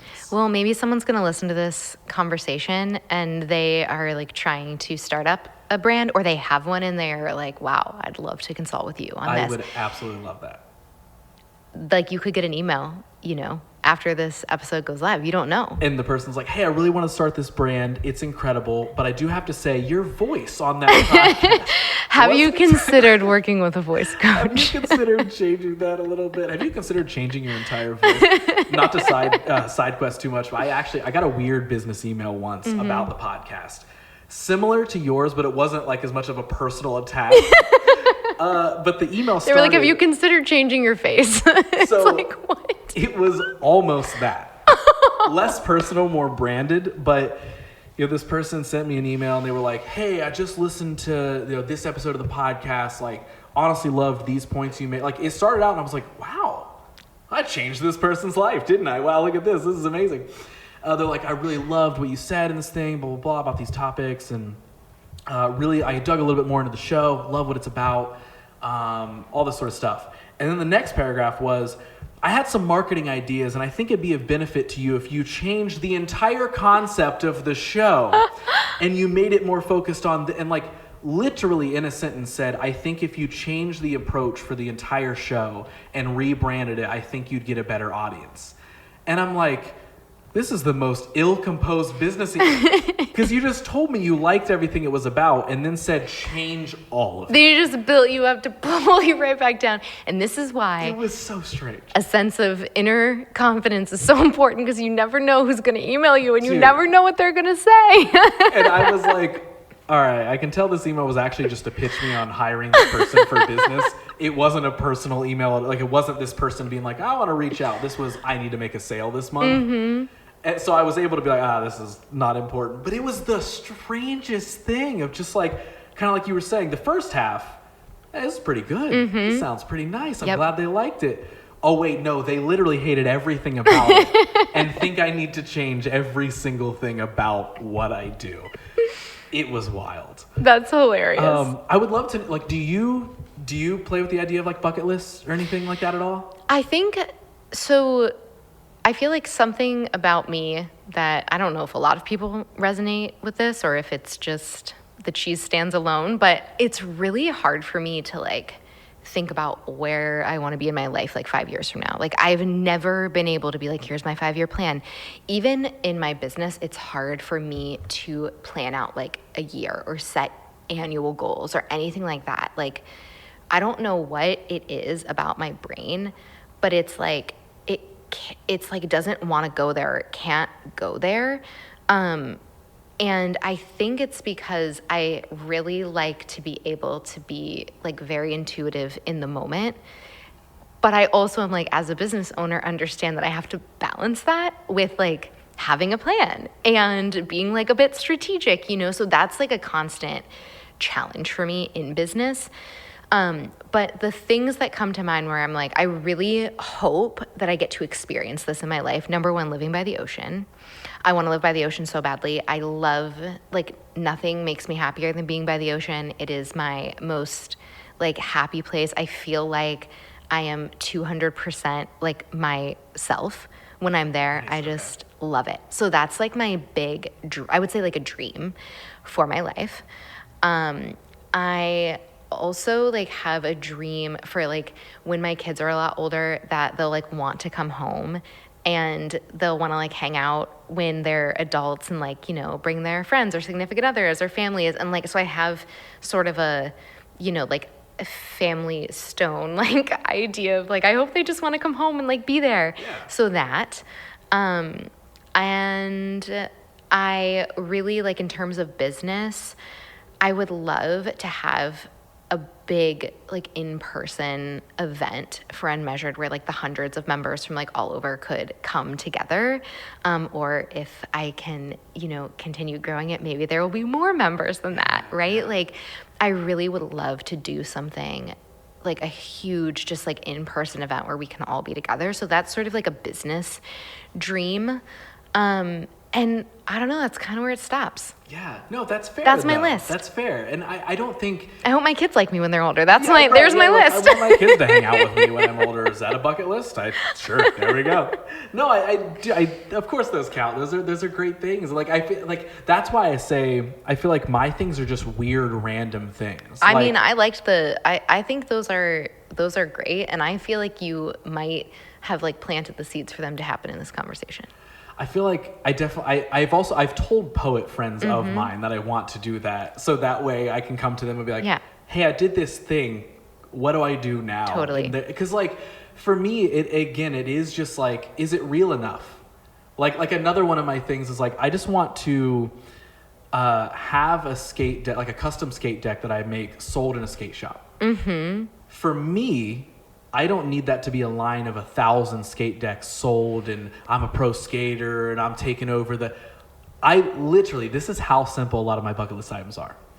If I could make a deck. Mm-hmm. Wait, what is a skate deck? You got to back up for me. Like that, like a skateboard. Oh, a skateboard. Just a skateboard. Okay, yes, cool. Yes, just the deck Perfect. itself. That's amazing. My son recently got really into skateboarding.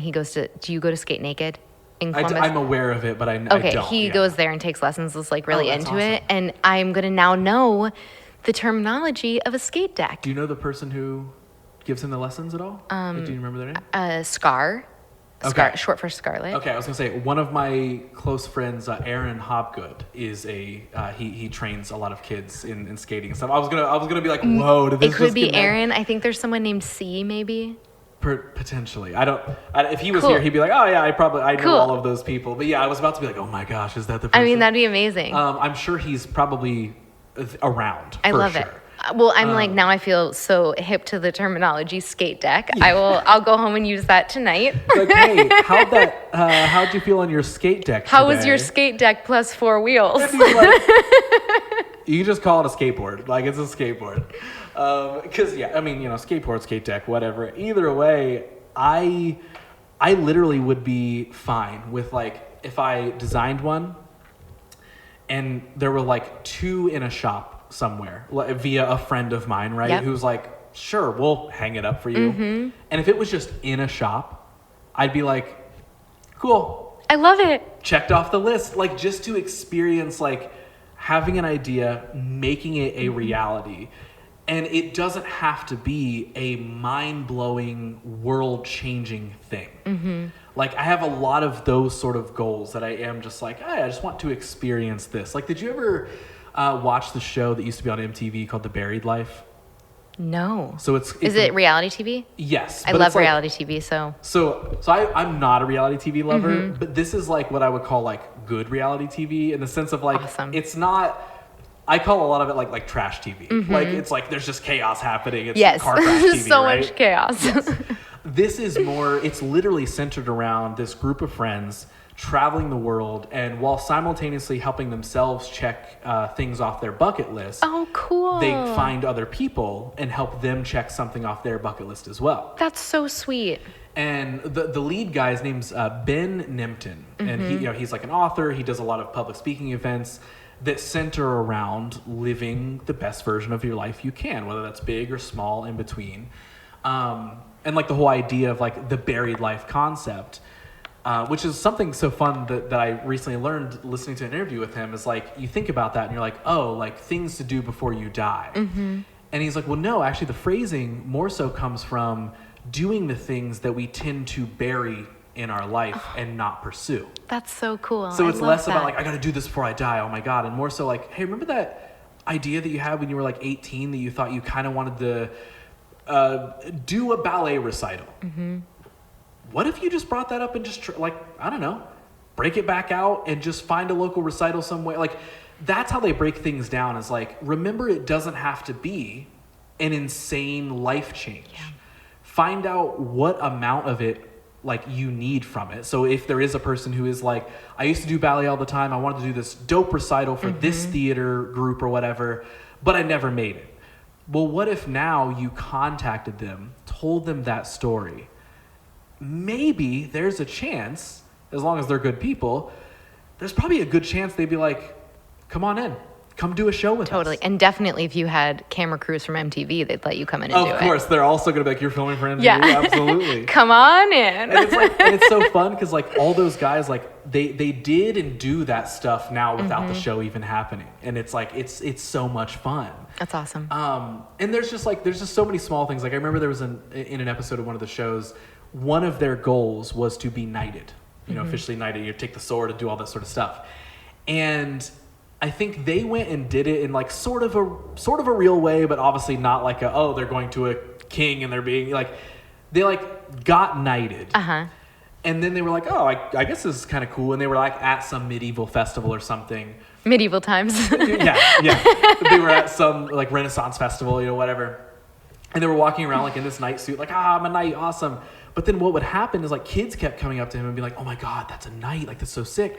And then he got to knight all the kids. That's so sweet. And so then like kind of the lesson that he made out of it was like, again, it doesn't matter if I was like actually knighted. I was perceived as a knight and I got to do things that knights would do. That's really I cool. got to hand that down to other kids and like make their day and make them feel like they were officially knighted. That's so awesome. So it's like, it's all of those sort of things that, again, I feel like I've sort of just piled all that information in my brain over the years of, again, like trying to find myself in a confident enough place or a self-aware enough place to know what I can and cannot achieve. And if it's a cannot achieve it, do I want to do it? And what work does it take to get there? Just reverse engineering all that stuff. But also identifying, and I think this, take even the bucket list equation out of it. I think doing that with anything in life can be a nice and important thing. Is like, hey, what version of that goal do you want?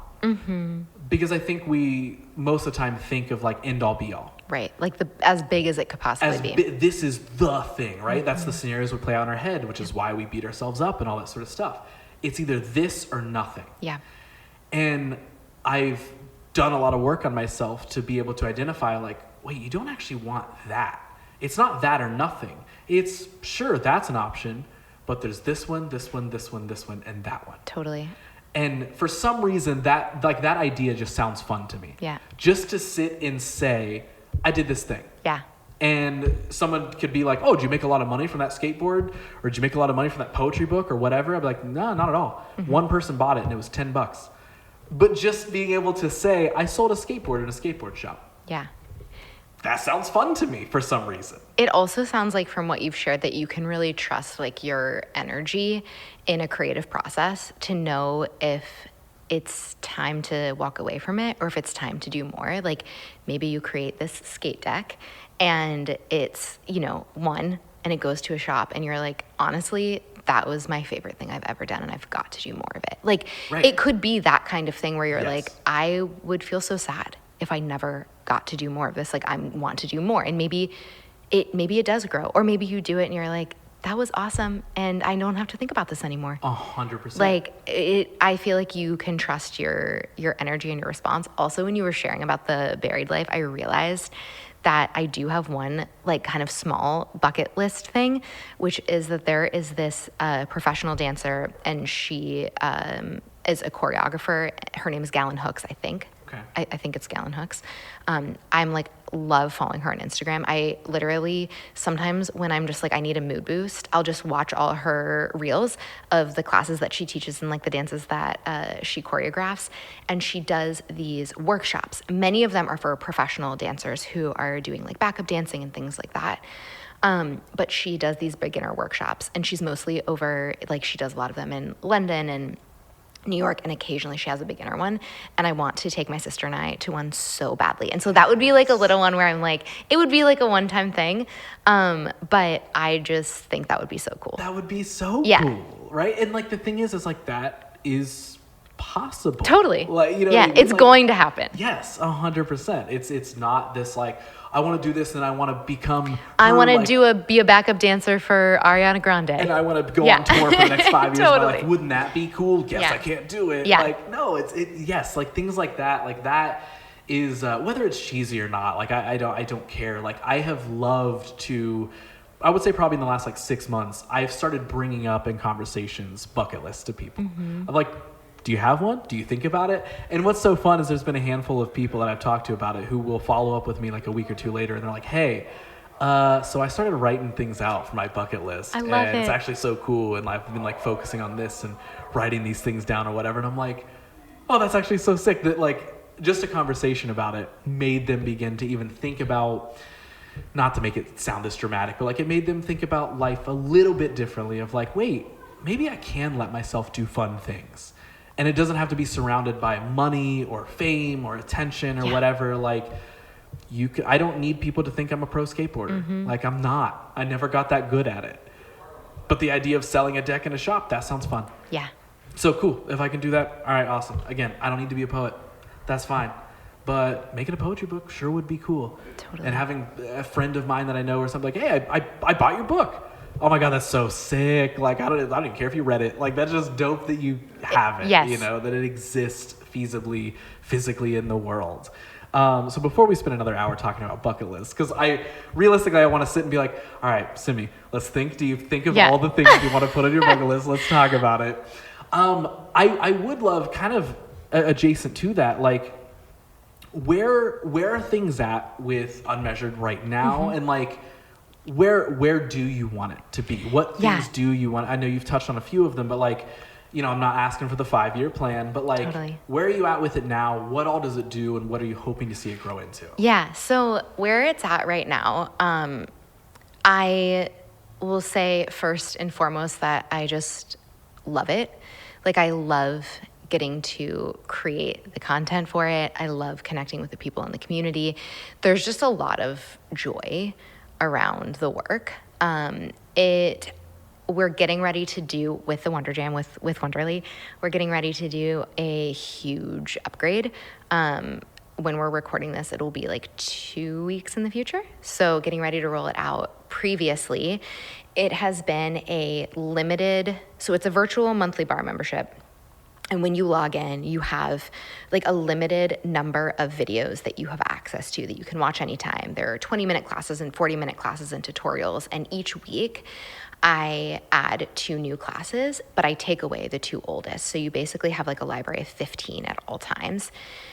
But now I've been creating classes for a really, really long time, and we have hundreds in the archive. And so we're getting ready to roll out like a whole new membership that's going to have like a full library of hundreds of classes. super like easily searchable, so people can like enter the time that they want to move, or like if they're like, I want to do like lower body strengthening work or full body strengthening, or I want to do like a standing series or a mat series or a combination, like they can just check boxes and it will populate all of those classes.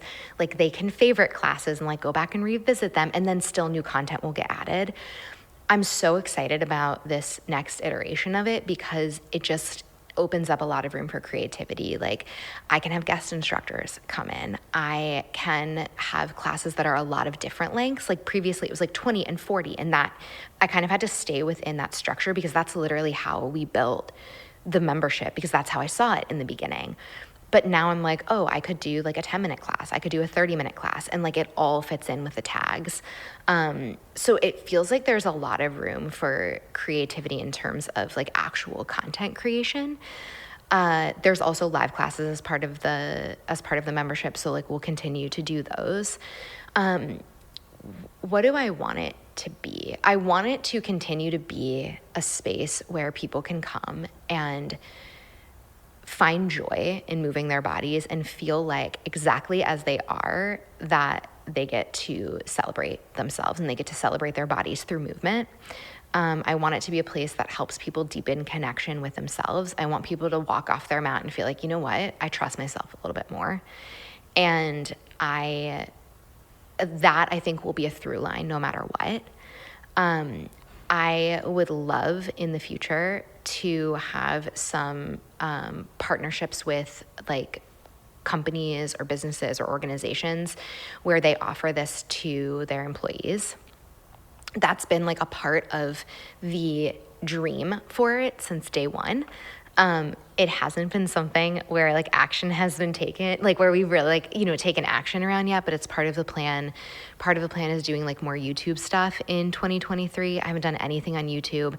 So like basically like outreach and like how can we create new relationships. Like I want to continue to strengthen like really valuable like affiliate relationships where I can really, lift up and celebrate the work that they're doing, and it can be mutually beneficial.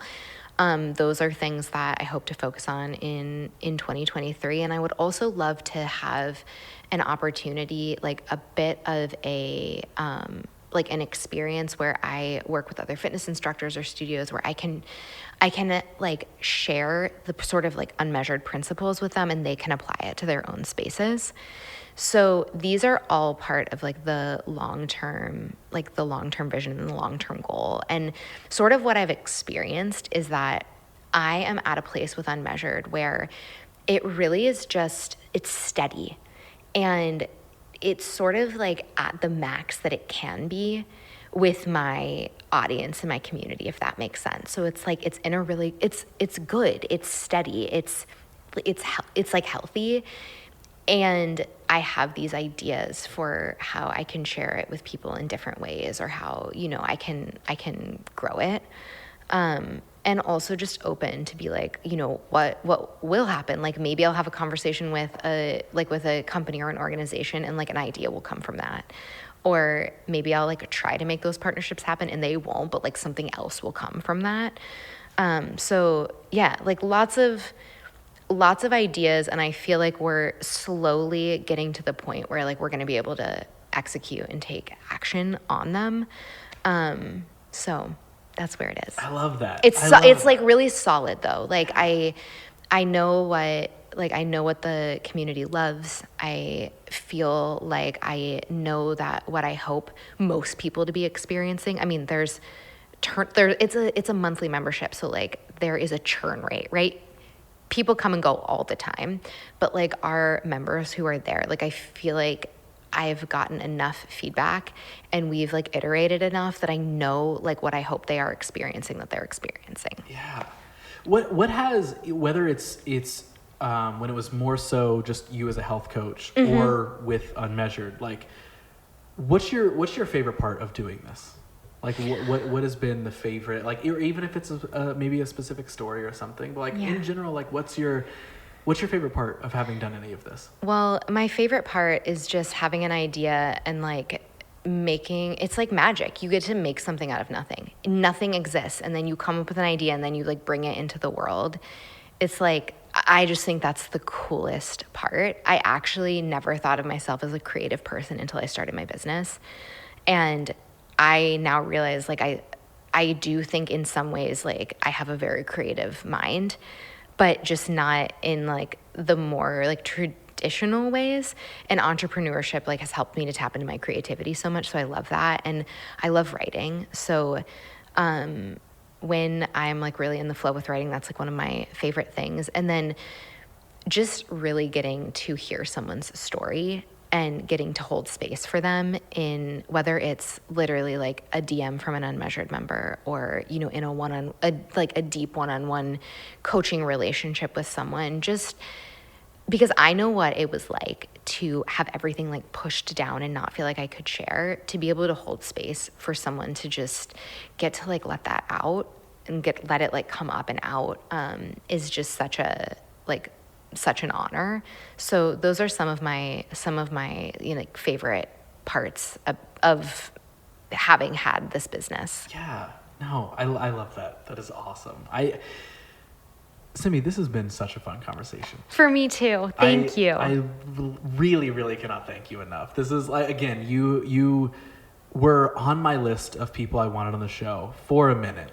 And I'm so glad that we finally got to make it happen. I was genuinely so stoked, like, not just doing this to like blow smoke since you're on the show, but like literally when you DM'd back, you were like, absolutely. I was like, oh, what? Like, no way. Like, I was like, she's down. Like, because you were just on the list for so long. I'm like, when's the right time? Like, when do I feel like I should reach out? Blah, blah, blah.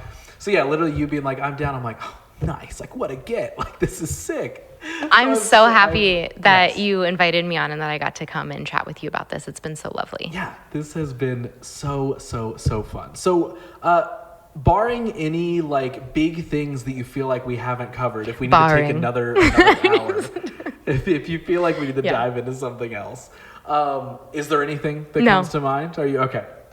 So, and I do see what you did there with the bar. That was on purpose. I did it to remain on brand. I have just one final question for you. Yeah. And then we will wrap this up, put a little bow on it, and it's called a podcast. So, the end of the show, every single episode, I ask the exact same question to close us out. And that question is, if right now you knew that everyone everywhere in the entire world was listening to you speak, you had a live mic attached to everybody, and you get to share something with them, what is it that you're telling them, and what would you want them to hear?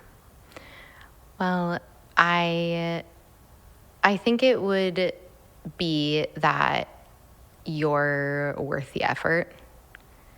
Just thinking through everything that we've talked about today and how so much of how we experience our lives is, you know, us working to understand ourselves and working to trust ourselves and connect with ourselves. And that takes effort.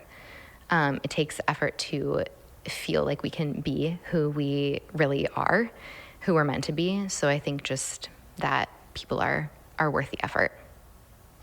I love it. Simi, thank you so flippin' much. This thank was so you. Much fun. Do you want people to find you or anything you do around the internet? Where can they go find Unmeasured? Where can they go check everything out if they want to get in contact with you? Where can they do that? Instagram at Simi Botic and Unmeasured Movement, unmeasured.com. You know what? I'm glad I asked that question because now I learned how to properly say your last name. And if I didn't ask that question and didn't hear you say it, the intro to this podcast would have sounded very different. Nobody would look at the way that my last name is written and say it like how it's actually pronounced. And then I've like the number of times where someone has said like Botic or Botic. I'm just like, I just go with it. I'm like, yep. I do the same thing. I do the exact same thing because my last name is spelled vastly different than how it actually sounds. Because there's a T and an H and all this sort of stuff. And everyone's like, oh, Theisen. And I'm like, it's Tyson. Either like the chicken or like the boxer. You can pick whichever one you think I'm more related to, and that's what we'll go with. But yeah, I feel that all the time. I deal with that literally all the time. We just made a podcast. I love it. Thank you. Done is done. Made it happen. Done is done. Wow, I'm so glad you said that before I hit stop. That's perfect.